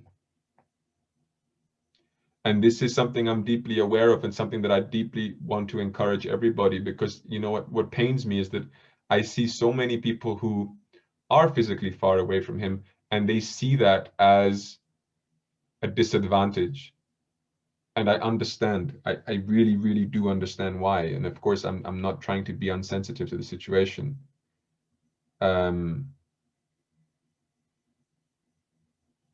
But if this means anything to you, I think that you're very much in an advantageous position, not disadvantaged. Because as tempting as it is to be caught up in all of this that's going on here, this comes and goes. Believe me, this comes and goes. Every body we have, every passing moment, but what is eternal is what's in here and what's inside of him. And if we don't make that work, then this too shall pass. And, you know, I think that there's plenty of proof for that. This is not the first time God's come to hang out with his devotees on earth. It's not the first time, won't be the last. And we have plenty of evidence from the last few times he did it, that not everybody got it. Not everybody used that opportunity in the right way, always. You know, Arjuna in the Bhagavad Gita, right? He always makes me laugh. Everybody thinks Arjuna is a great hero. He's wonderful, right? He's amazing. Why? Because Krishna spoke in Bhagavad Gita and all this. Study Mahabharata, if you ever have the time. You know what happens? So Arjuna hears Bhagavad Gita, right? Amazing. Gets the vision of God, everything. At the end of Bhagavad Gita, he tells him, I am convinced. I will fight for you. I believe in you. You are my God. Blah, blah, blah, blah, blah. Yeah? Do you know what happens after Mahabharata? After the war of Kurukshetra, he forgets it all. And he goes to Krishna and says, Krishna, I forgot what you said. Can you say it again, please? And Krishna gets angry with him. He says, how could you forget something like that? You don't value it properly. And so again, he speaks to him. This is called the Anugita. It's longer than the Bhagavad Gita. And he re-instructs him. But in the beginning, the first verses of the Anugita, he says to Arjuna, what I said then, I will not be able to recapture now. What I said then was the highest knowledge. I will not repeat that to you now, but I will nonetheless instruct you. And this is the opportunity, right? Every opportunity passed, you diminish something. There's something lost in that. And it doesn't mean that you'll never have those chances again. Of course you do. But, you know, I've learned it the hard way from Guruji that time for him doesn't mean half as much as it does for us. Yeah, for us, 1 year is a long time. For him, it's like, oh, this is nothing. One life, that's nothing. You know, willing to surrender to me now? You don't want it all now? I'm waiting since the beginning of everything. I don't have any problem waiting. You're the one that has a tough time. Yeah, you're the one that needs it now. So I think it's important that we don't get caught up in the outside game. And I wanted to spread that message in connection to my journey with Guruji, because from the outside looking in, of course, you're all in South Africa and maybe not, many of you at least are not having a first row seat to a lot of what's been going on here in that respect. It looks wonderful from the outside, but I think that those things can be deceiving. And it speaks to a reality that isn't necessarily true. And for the longest time, I bought into that, to the idea that these externalities in some way or another reveal the level that one is at, the spiritual level of somebody, that this somehow made me spiritually advanced. No, it doesn't. It doesn't at all. Spiritual advancement is how much you love God, how much you trust Guruji.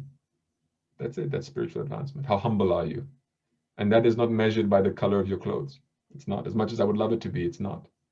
And being a Swami in Bhakti Marga, look, you're a Swami one day, the next day you're not. Just to be frankly honest with you. Because in the end, if you're not on top of things every day, every second of your life, if you're not in the right state of mind, if you're not in the right state of connection, any one of us can fall at any second. And so I like to discourage people from placing too much emphasis on all the externalities. I could tell you more. Guruji materialized the deity of Narasimha from his chest and gave it to me. It's right behind me. Guruji made X number of miracles. I have 9 rings from him. I have 4 pairs of earrings, etc., etc. What will this do? This impresses anybody? It is impressive, yes, but it doesn't mean anything in the bigger picture of things. That's what I mean. And I'm not being disrespectful to Guruji right now. I am not, neither am I refusing future rings and earrings in the future. I am very much open to receiving such gifts for you who is listening, Guruji. But it doesn't mean I don't want to still share that message with you, whether you believe it or not. And I have been accused by Guruji himself in the past of being the wrong messenger for the right message. Yeah, that what I am saying to you might be true, but it's difficult to hear it from somebody like me. When I sit there and I say, guys, it's very good when you're not close to Guruji, believe me. Then people will say, well, it's easy for you to say because you're by his side, right? I know that. Trust me that I know that. And I like to remind Guruji in response to his accusations that I was not always by your side, my dear Guruji. I also spent a few years away, and I do know what that feels like too. And he says, you still remember? I said, I still remember. And he says, not as much as you should. And I said, fair enough. Which maybe leads me to, the last worthwhile story for this session that I can tell you. Then we can maybe take questions, yeah? So I have to remember the year. Maybe 16 or 17, 2016 or 17, I don't remember. I was feeling exceptionally proud. I was, on top of my game. I'd given a few courses. They were super well received. Guruji had been speaking positively about me, which is always very, very dangerous. And I was I was feeling very inflated. Yeah. Like I'm really someone. Yeah. And I'm sitting at the lunch table with Guruji and I'm oozing arrogance. I'm speaking dismissively of others. It's a nasty show, right? And we started talking about one individual who left Guruji and started to spread, bad things about Guruji, etc. And I spoke in super condemning terms that, this rascal, this idiot, he's going to pay for his things and whatever. And Guruji's just watching me. And then he decides to poke the bear and he says, Guruji, he says, Revati, who knows? I see a lot of you in him. Or I see a lot of him in you, rather. And I say, sorry, what now? He said, yeah, you remind me of him a lot,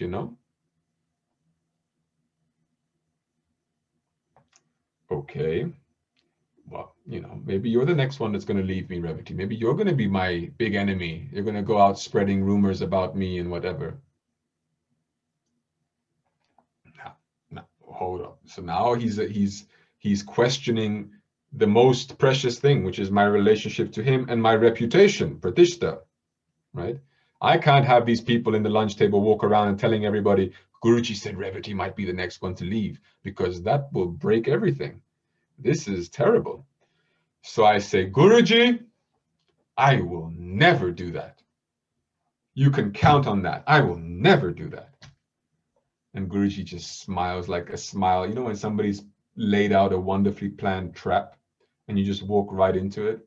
So he just gives me that smile and he says, Revati, so much arrogance. You think you can say never? You don't know nothing. I can make you leave me like this. And then I had a huge surge of fear inside of me, because I absolutely knew that the words he was saying were true. He can do whatever. And we all just assume that he will always be sweet and nice. But maybe he needs to teach me a lesson, and the only way I will learn is by something catastrophic happening. And so now I was a little bit with my tail between my legs, and I said to him, I tried to play the victim card. I said, Guruji, but why would you do that? And he just looked at me, not buying it. He said, why not?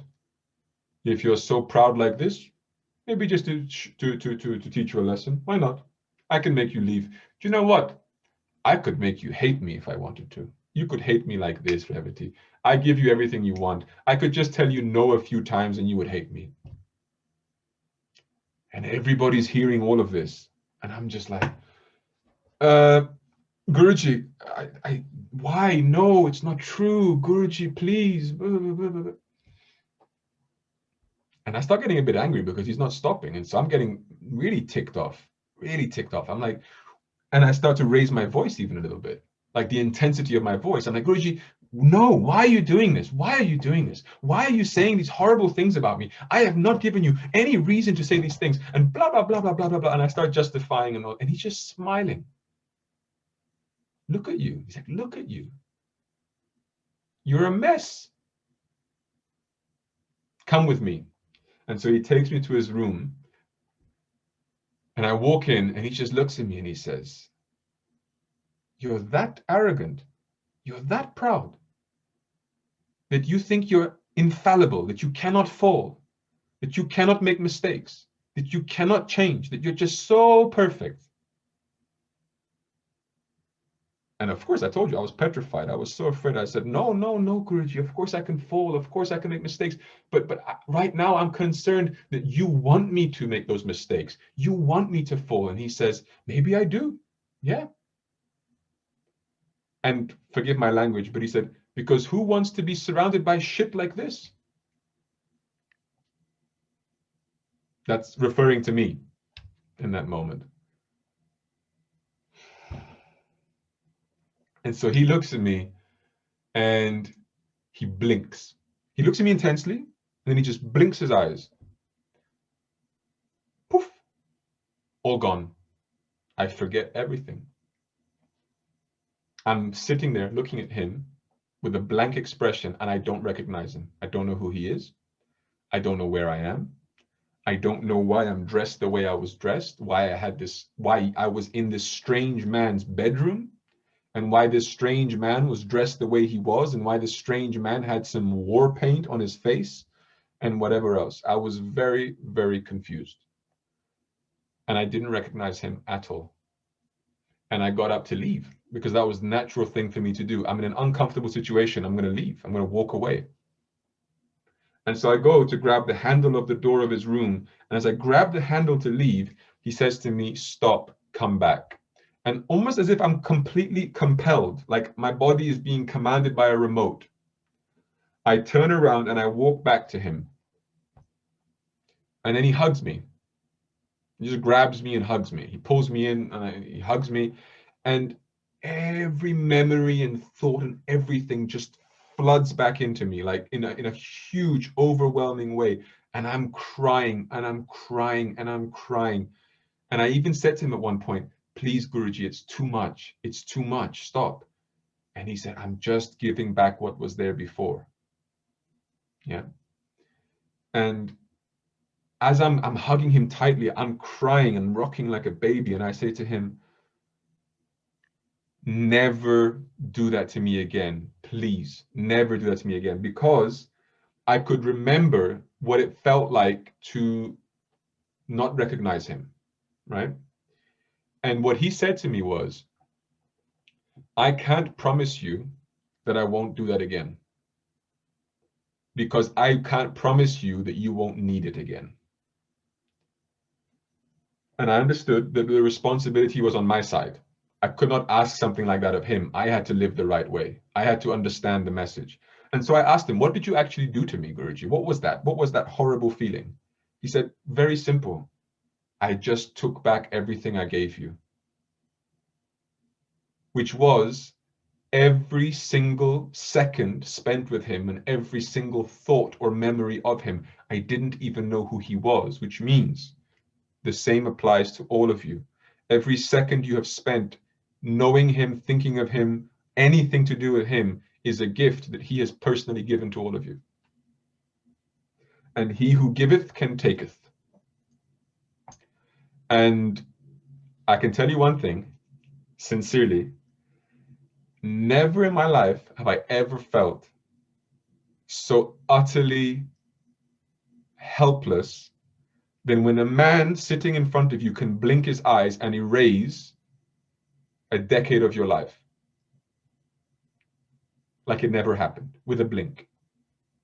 Yeah, I can tell you one thing, that feels unique. Yeah, it's not your average experience. And what he was showing me was that, Revati, you have no reason to be proud, because what are you proud of? The things that I gave you? You think you achieved all of this, but I gave it to you, just like I can take it away. So what are you proud of? And so this became a thing. And even last year during Navaratri, somebody was asking Guruji a question, and at one point he answered the Mataji. He said, if you want to know the answer, go and ask Swami Revati to tell you what can be done if you become too proud. So it was in that moment that I understood, not through my mind, but experientially, that I belong to him. Physically, spiritually belong. It's not like a connection, a friendship, a guru-disciple relationship that you choose to establish. It's a fact of my existence that Guruji Paramahamsa Vishwananda is the source of my very being, which is why he has the ability to do what he did. And I'm very happy that he did it. So that's it. I think there's absolutely plenty more I could go on. I've skipped many years and many happenings, but we would need many sessions for all of that. So I can take some questions, of course, if anybody has. Okay, wow, thank you, Swami. That was amazing sharing. Should we go through some pictures very quickly? Okay, cool.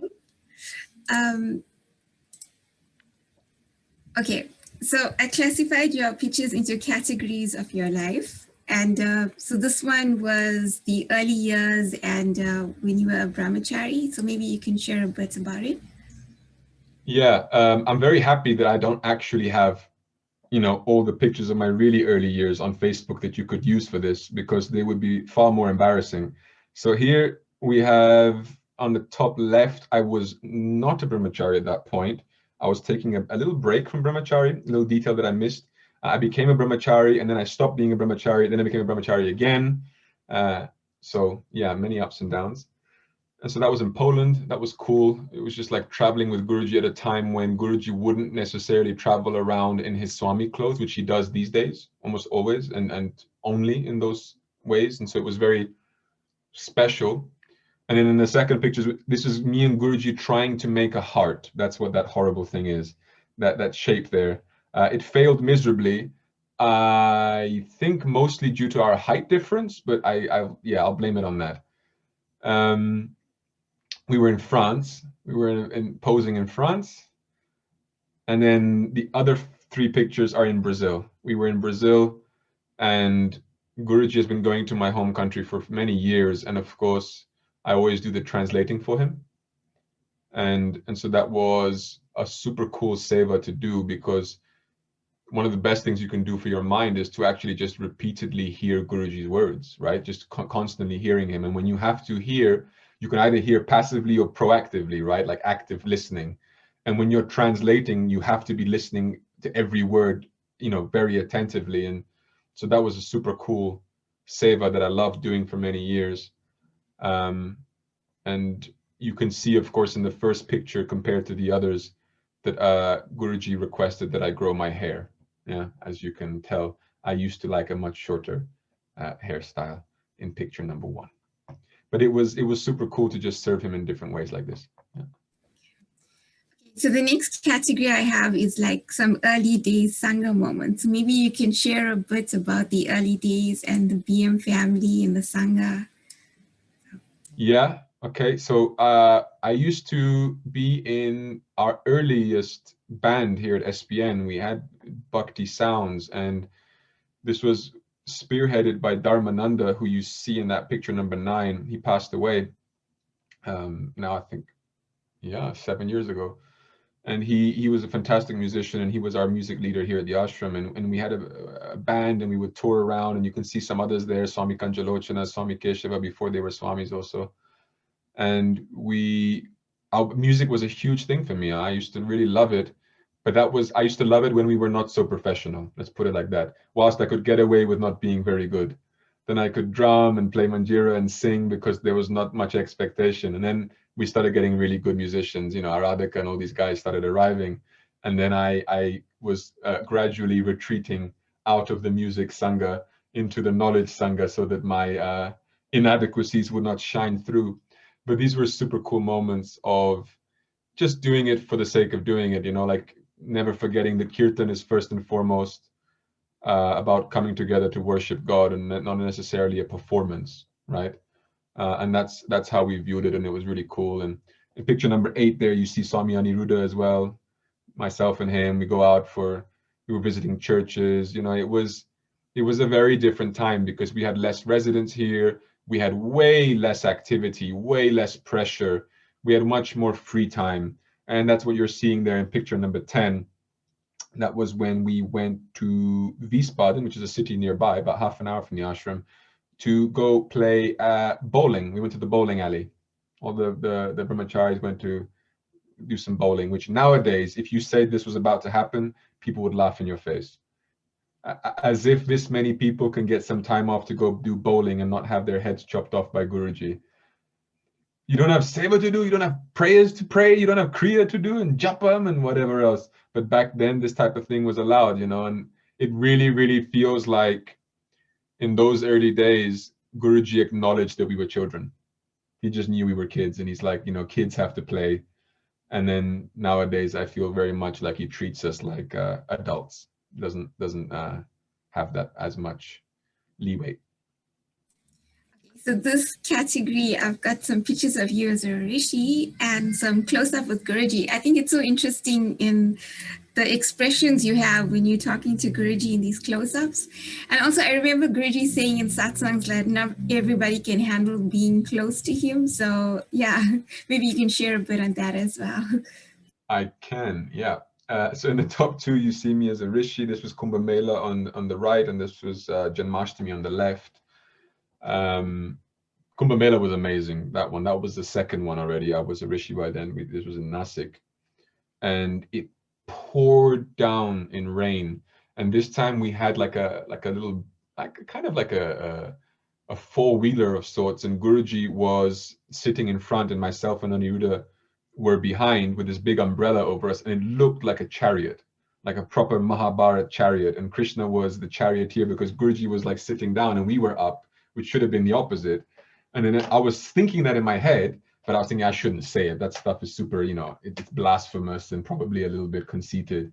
And then Guruji turns around and he's laughing with a big smile. He's like, "It's like Krishna and Arjuna, isn't it?" And I'm like, "Oh yeah, I didn't think of that." And so that was super cool. And then, yeah, like you mentioned about being near Guruji and how that's tough to handle. I heard him say that a few times, especially over the last year or two. Some people have asked that question to him, right, during satsangs about that. And I'm very careful to point out that in his answers, he never said that those near me are better. He simply said that they can handle a different type of behavior, if that makes sense, right?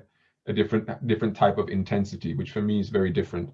And it actually makes me remember a funny story. So we were in Vrindavan 1 year ago, exactly, when the lockdown began, the real serious lockdown worldwide. So I was in Vrindavan with Guruji in March last year. And there's a new Prabhu, maybe you've heard of him now, his name's Prithu. He's in Mauritius and he asks Guruji all these questions as well during satsangs and stuff, right? So he was quite new. So he was sitting there and he's close friends with Aradhika. And he saw Guruji shouting at Aradhika a few times, yeah? And so he thought, I'm going to tease Aradhika. I'm going to ask Guruji a question that is going to make Aradhika look bad. And he said to Guruji, "Guruji, who is the person you have shouted at the most in your life?" And he starts looking at Aradhika like, "It's going to be you, it's going to be you." And Guruji understands that that's what he's trying to do. And he says, what, you think it's Aradhaka? And Prithu said, it's not? And Guruji said, nah, he's top 5. He said like that, top 5. But the minute Prithu asked this question, I had my head down, looking to the side, trying to avoid this whole conversation. Sorry, one sec. So he's trying to avoid this whole conversation, right? Because I knew what answer was probably going to come. And so Guruji finds me sitting in the corner of the room, minding my own business. And he says, that one, there, he's the one I've shouted at the most. And Prithu was shocked. And I said to Prithu, well, isn't it a surprise? Guruji doesn't have to do all his shouting in public. He can also shout in private. Yeah. But I say that actually not at all feeling sorry for myself. I think it's absolutely wonderful.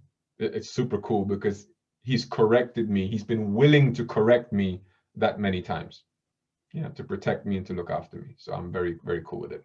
So that number 14 especially, that's probably a face that comes right after a stern word.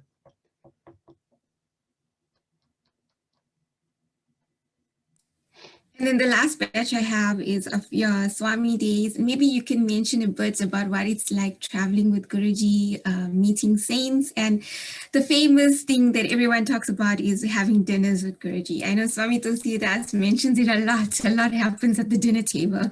So maybe you can share a bit of those. Sure, can do that, yeah. So obviously, yeah, here as a Swami, and you know, Guruji often goes and meets various Swamis and saints, etc. But you know, it's funny because the takeaway I always get is how amazing Guruji is, because he meets these people and he's so humble, Guruji, like he pretends to like be so simple, he doesn't know anything, and he gives them all the glory, and he listens to them, and he accepts very, you know, like to take a back seat in most of these conversations and meetings. And I'm sitting there sometimes as a devotee, a little bit frustrated. I'm thinking, yo, man, why don't you just show these people who you really are? Like just pull down the Maya, like show them what's really going on, and just stop all this sort of back and forth, you know, pleasantries and all this kind of stuff. Because, you know, sometimes, sorry to say, but Guruji sits with these saints and gurus, and they start almost preaching to Guruji about Krishna and about God. And he's like, you know, because we have to do this and that. And Guruji's just politely like, yes, yes, because they see Guruji's young, yeah, relatively compared to them. And so they think, good, we can give him some advice, we can give him some tips, yeah, of how to be, you know, a good acharya, a good guru. And Guruji, super, super humble, just listening to all of this. And then afterwards, when we leave, I always ask Guruji, so what did you think? And he's like, ayyo, whatever. It's the same as always. And I say this now not to discredit all these saints that we go and meet, but to put things into perspective. Because if Guruji is who we think he is, who we believe he is, if he's the Lord himself, imagine how comical this must all be for him. To meet these people, to have them tell him about God and how God is and how we should be with God. And he is God sitting there listening like, oh yeah, that's wonderful. That's a nice idea you have there. And it's super funny because you have these people who are obviously worshiping these saints because they are worshipable. They are holy men for sure, and women. But they're oblivious to the fact that the Lord is sitting on the opposite couch.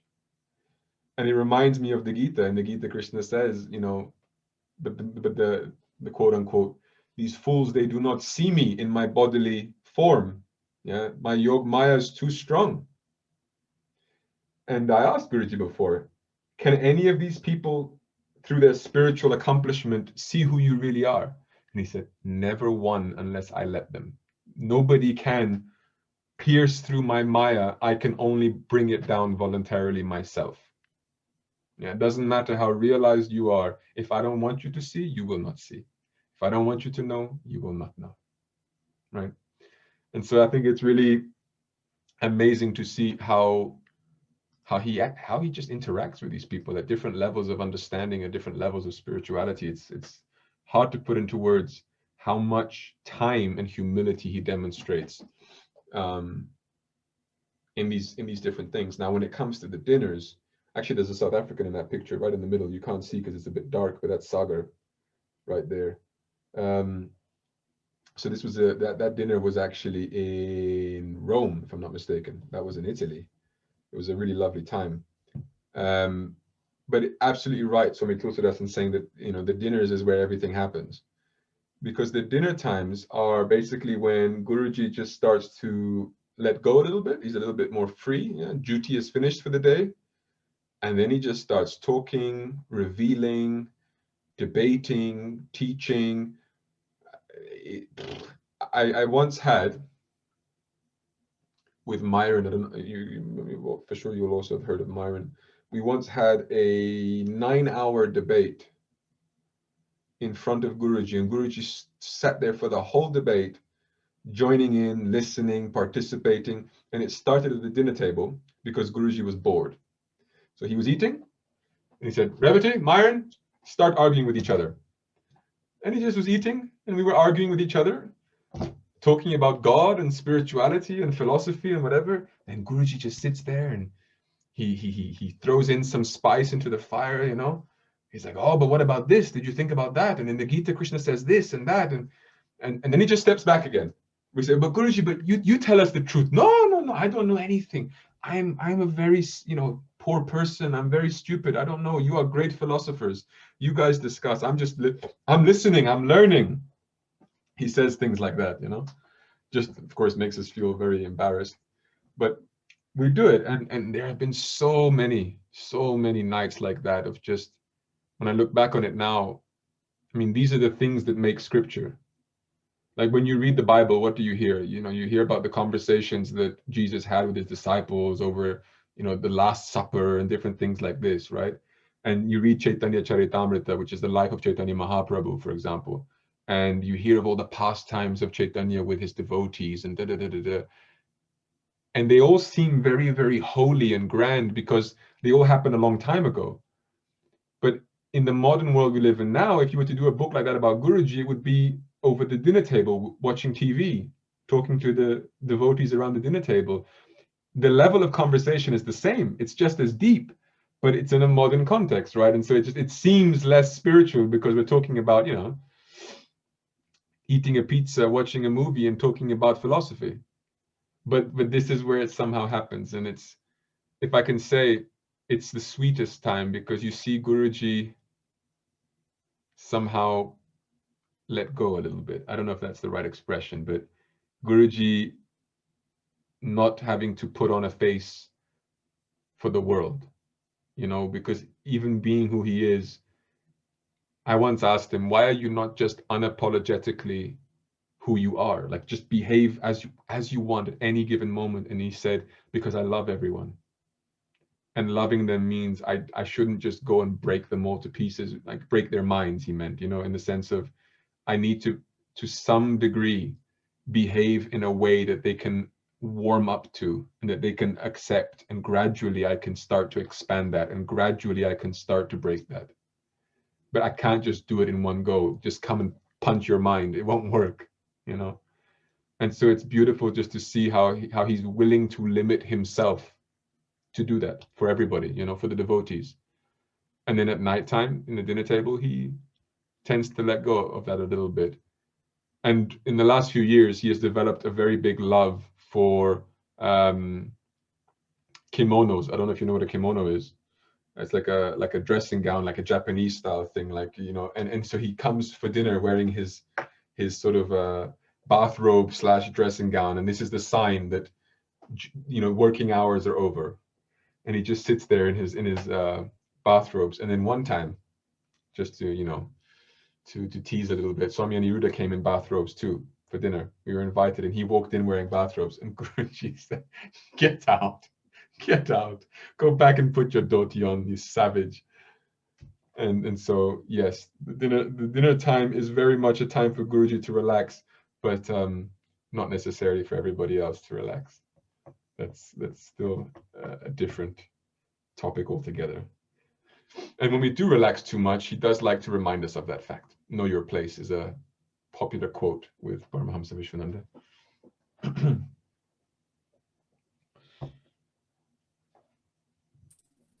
Okay, cool. Thank you so much, Swami. You're very welcome. I actually did hear the story about you and Mayuran debating on one of he spoke about it in the Srimad Bhagavatam series. So if anybody wants to hear the details of it, they can watch it out. We'll go to questions and we'll see who wants to ask some questions. You can raise your hand up with the raise your hand function. And yeah.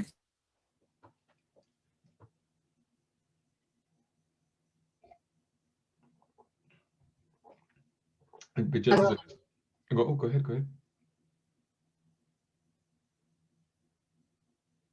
I heard something, right?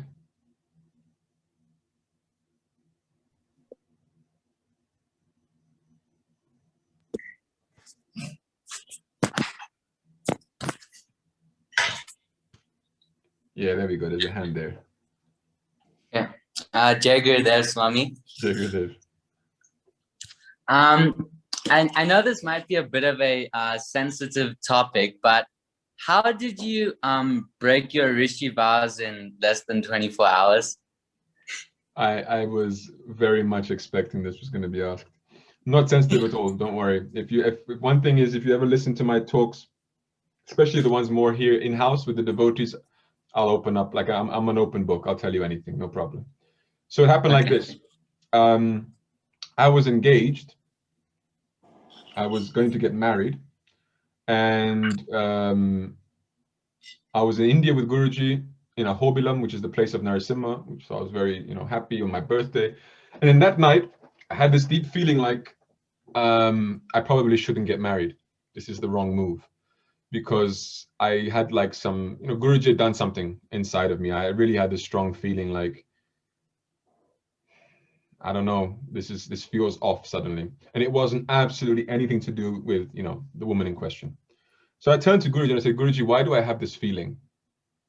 And he smiled and he said, well, because the feeling is right. And so I, in that moment, feeling very, very brave, said, okay, in that case, then I don't see any reason to delay that which is the right thing to do. So I will end that relationship, and I would like to rededicate myself as a brahmachari, for the second time in my life. And he was so pleased, Guruji, that I was willing to give that up, because he knew how much I loved, this woman, and how much we were in love with each other and engaged, that he said, you know what, tomorrow I make you a rishi. So I was going to jump straight to rishi. And so he did. The next day he made me a rishi, and I was very happy. He was very happy. But then he decided to test me. So he said to me that night of the day I got initiated, he said to me, Revati, I think it was all a bit sudden, to be honest. We rushed into this a lot. So I think that maybe it wasn't the kindest thing to do for her, right? So maybe you should go back to Germany. When we get back, you just have a chat with her, sort things out in a much more proper way. And if you're still sure, then, we can validate the initiation somehow. Yeah, we can rubber stamp, everything will be fine. But I just think that, you engage with somebody and you break up with them over the phone, it may be not the nicest thing, right? And my instinctive reaction that I said to him instantly was, no, Guruji, it's done. It's already done. There's nothing to discuss. We can't go back now. It's done. And I spoke to her on the phone, and she was super understanding. She was also a devotee of Guruji, right? Super understanding. Like, of course, we cried a bit, but it wasn't a problem. Yeah, that was legitimately how the mood was at the time. But Guruji insisted. He said to me, I really think you should think about it more and have a chat with her. He didn't tell me to do it. He said, I think. Yeah, it was like very suggestive. And I went to sleep. And during that time, I couldn't sleep. I could not sleep that night. I was thinking these words over in my head. Oh, maybe I was too quick. Maybe I wasn't respectful to her. Maybe it wasn't the best. Maybe it wasn't this. Maybe it wasn't that. Why is Guruji encouraging me to do this? There must be a reason. If Guruji is encouraging it, means that it must be the right thing to do. So the next morning, I went up to him and I said, Guruji, I thought about what you said, and I'm going to do what you recommended. I'm going to go back and I'm going to sort things out with her, and then I'll come back to you. And he just looked at me and said, I would like you to take off your red clothes right now. And I said, how come? And he said, I was just testing you. You are already a rishi. I already initiated you. There's no going back to figure out anything with any Mataji. You're a monk. I only invited you to see how much you were still really, truly willing to let go of that or not. And you were not willing. So no more rishi. And so this was a much softer version. He was actually quite tough on me. And so I went back, and of course my fiance at the time was super confused, right? Super confused, because one moment I'm calling her and saying it's all over and I'm a rishi, and she gets photos of the initiation. The next moment I'm coming back to her saying, okay, so bad news. I'm no longer a rishi and I would like to come back to you if you'd still have me. Can we still get married? Thanks. Because I didn't want to be alone now, right? Neither with Guruji in that path nor with her. And now she had her own dilemma, which is like, well, I don't want to upset Guruji, so we need to figure this out. And so, yeah, that was a big old mess that eventually got solved in a good way for everybody. But that's how I lasted 24 hours. Okay. Okay, that's an interesting story. Yeah, sure. Basically, Guruji is not afraid to even suggest recommendations for you and then call it a test. Okay, so you have to be very careful with him. Well, you got to be consistent, I think. You have to remember that in the end, he just wants you to attain God. And if he recommends you anything which is different than that, that smells fishy. Okay, thank you, Jai Gurudev. Welcome. Okay, anybody else have any other questions? Jai Gurudev Swami, I just wanted to say thank you so much. Very enlightening and really appreciate. So lots of love and thank you for the great knowledge. You're very welcome. Very welcome.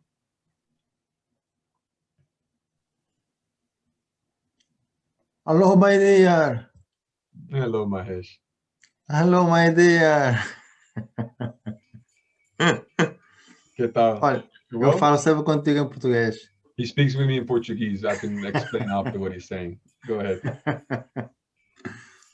Olha, às vezes não te sinto, não sei, impressão, né? Também não falo contigo frequentemente.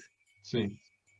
É claro que, não sei, talvez isso não devia falar em público, talvez algo mais privado. Às vezes não te sinto, não sei, é uma intuição minha. Não sei que, talvez falar contigo em privado sobre isso. Tá vendo? Talvez não te sinto, não sei, alguma coisa aí não funciona. Vamos em privado, desculpa. Okay. No, he was just saying that he had a feeling from me, and he preferred to talk about that actually in private with me. So we'll have a chat later. We're good. Nothing for the rest. There's a question there?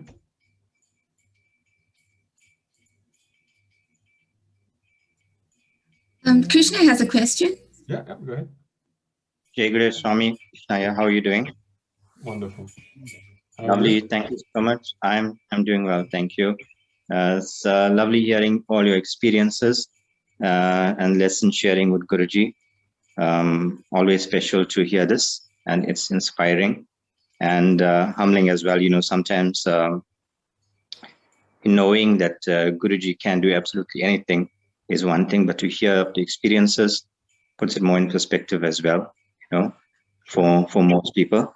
On my side, I think, as you mentioned, you know, you've been in the ashram for so many years, and here as well, we're also building one of the few ashrams in the world. So hopefully soon there'll be the approval. What can you share as a message to the devotees to encourage them to you know, what can I say, spread the mission and serve, because it has been a challenge over the last few years, you know, to remind people of who Guruji is here and what it is to actually serve and to focus on him. Sure. I think that's a wonderful point. And I think that the struggles that we've had as a community worldwide, to establish ashrams and temples has a common cause, in my opinion, and that is, and I, forgive me for saying it in these blunt terms, but it is excessive selfishness. And I don't mean that in the sense of neither resources, money, time, anything like this, but more of a mentality of how to approach their spirituality. You see, especially in Hinduism, we identify ourselves as seekers. We always say, oh, we are seekers, we are seekers, we are this, we are that. But actually, Guruji rebrands us. We are no longer seekers when we find him. He rebrands us as servants. He says, you are servants, you are not seekers anymore. And so as servants, your purpose is to serve. And who should you serve but each other and those who are not yet at that stage? And that can never happen if everybody counts on their own individual strength. Never has worked that way. It works when people come together and make something work, irrespective of our differences, which are always going to be there. And that's another assumption that people often make, that to come together in community for any effort, there must be a healthy, harmonious, common understanding over most, if not all, topics. And that's just really not the case. It's actually more through the fire of discussion and figuring things out, and sometimes living through conflict and living through difficulties, that we actually make things happen. And Guruji has been warning us recently about the danger of planning and talking too much and acting too little, and just having to really just do things and let them unfold as they're happening. Let the things iron themselves out, yeah, as they're happening. But you have to get momentum and you have to come together and make things happen. And so I think the message is really more than anything that how you view yourself will dictate how you choose to behave. And so if you see yourself as a servant, it's going to change the way you interact with your fellow devotees and the mission very much, because you will want to create the best possibilities for yourselves to serve, and that's through ashrams and temples. Otherwise, your possibilities of service become massively limited. And so I really encourage everybody to take that opportunity on seriously. And when Guruji blesses a project, as he has in your case, even more so, there should be reason for people to rally behind it, irrespective of, again, challenges and difficulties, because Guruji's wish should be the topmost priority for the devotees. This morning, Guruji gave a satsang during his online pilgrimage, and he spoke about Guru Adesh, the instruction of the Guru, and how this is the most important thing. And then he had said that he canceled his afternoon program that he had and said, no, the people should just meditate on the message from the morning. That didn't sink in deep enough. And so we should really understand these two things, that the instruction of the Guru for the disciple is of utmost importance to manifest it, the instruction, the wish. And secondly, how you view yourselves. You are servants, you're not seekers. You're not selfishly going to find some goal, some whatever. You've already found your goal, that is the feet of Guruji, and you are here to serve.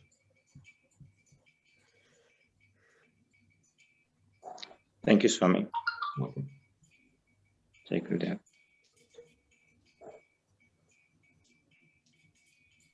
Jai Guru. Swami, just a question.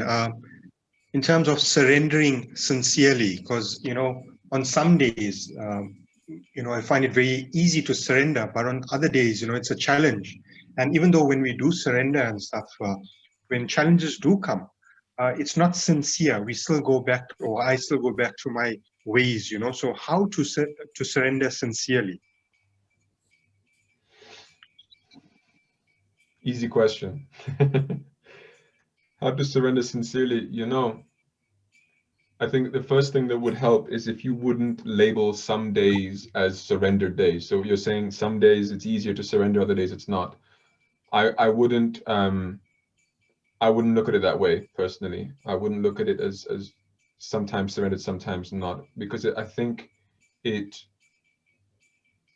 normalizes surrender too much. Surrender is something that we're striving for, that once you've achieved, there's no fluctuations. You don't go from surrendered to unsurrendered, back to surrendered, etc. So surrendered is a state that once it consumes you, is ever present. So I think a better way of looking at it is that some days you are more trusting and other days less.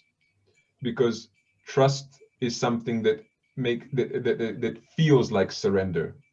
I trust you even though I don't understand or see. I trust whatever you want to do. I trust whatever you want to say or whatever may come. And trust is something that fluctuates. And it fluctuates because of what we make our trust depend upon. So most people make their trust depend upon the experiences that they have. So if you're having pleasant experiences, then you'll be very trusting. If you're having a lot of negative experiences, our trust tends to falter. It tends to be questioned and diminished and challenged. And so I think that the antidote to that is don't make trust a byproduct of the experiences you have. Make trust a choice of your being, your intellect, your mind. And what I mean by that is the following. You ever heard the expression or the attitude, you have to earn my respect? Yeah. So this means what? It means that until somebody behaves a certain way, you will not be a respectful person. That's what it really means. And therefore, you're saying my quality of respect is conditional to you behaving in a good way. When you're a good person, then I'll be respectful. If you're not a good person, I won't be respectful, which means actually, I'm your slave. My respect fluctuates based on your behavior. My trust is the same thing. You have to earn my trust, which means by default, I am not a respectful person. I am not a trusting person. You have to win that from me. You have to make me become those things. And it's somehow the same thing we do with God. We play the same game with Guru and God. Guru and God have to continuously be good to us, or at least often enough that we are then willing to say, Guruji, you've earned my trust. You've earned my adoration, my respect, whatever. We never say these things because they sound wrong, but we are programmed to be that way. And so we behave like that, whether we notice it or not. But when you make a decision, a conviction that says, whether the behaviors externally, whether the things happening in my life are happening when and how I want them to or not, I choose to be, by my own will, I choose to be a trusting person, I choose to be a respectful person, I choose to be a kind person, etc., etc. When you take charge of the type of person you want to be, then I believe you will manifest that faith, that trust, and the consequence of that trust, which is when you trust, A, you'll be far less worried, B, you'll be far more calm, because you know that whatever's happening, you trust that it's happening for the right reason. You trust that it's happening with the best intentions in mind. And so therefore, that space that you enter into, the space of calmness, tranquility, you're not being reactionary, you're not being judgmental, you're not jumping up and down, is the best mind state you can go into to then practice your bhakti and all of the sadhanas that Guruji has given. And that is what will lead you to that Sharanagati. Sharanagati will come, surrender will come as a fruit of your effort to be in that space of trust. So I would prefer to label it as that. Label it as trust and understand why it comes and goes, and then try to fix that. It comes and goes because we make it dependent on things outside of ourselves. Jai Gurudev. Thank you, Swami. Welcome. Okay, does anyone have any more questions for Swami?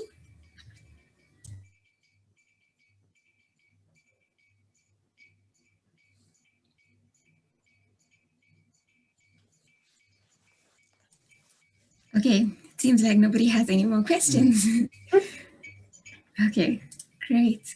So thank you so much, Swami. We are so grateful for your sharing and we are so inspired. Thank you for taking the time for being with us on Prem Lounge, and we appreciate it because we know you're already busy. And maybe one day we might have that fun session with you and Swami Tulsidas, who knows? But thank you so much. Sure. Would you do? Go ahead. Sorry. You were saying? I was going to say, before we close our meeting, would you do closing prayer? But please go ahead with what you're saying. No, I was just saying, be careful what you ask for. If you really want me to do that session with Swami Tulsidas, that was all. One day, let's see what the future holds. But it was a pleasure for me to be here. I love to connect with you guys, and especially those of you who I less often have the chance to talk to and to see. So really appreciate the invite. Wonderful. Jai Gurudev, thank you. Thank you so much. Jai Gurudev. Thank you, Swami. Thank you so much. Thank you so much. Thank you so much. Thank you. Thank you, Thank you, Swami. Swamiji. Jai Gurudev. Jai Gurudev. Jai Gurudev. Om Shanti Shanti Shanti Shri Guru Bhyo Namaha Hari Om. Jai Gurudev. See you another time. Take care. Jai Gurudev.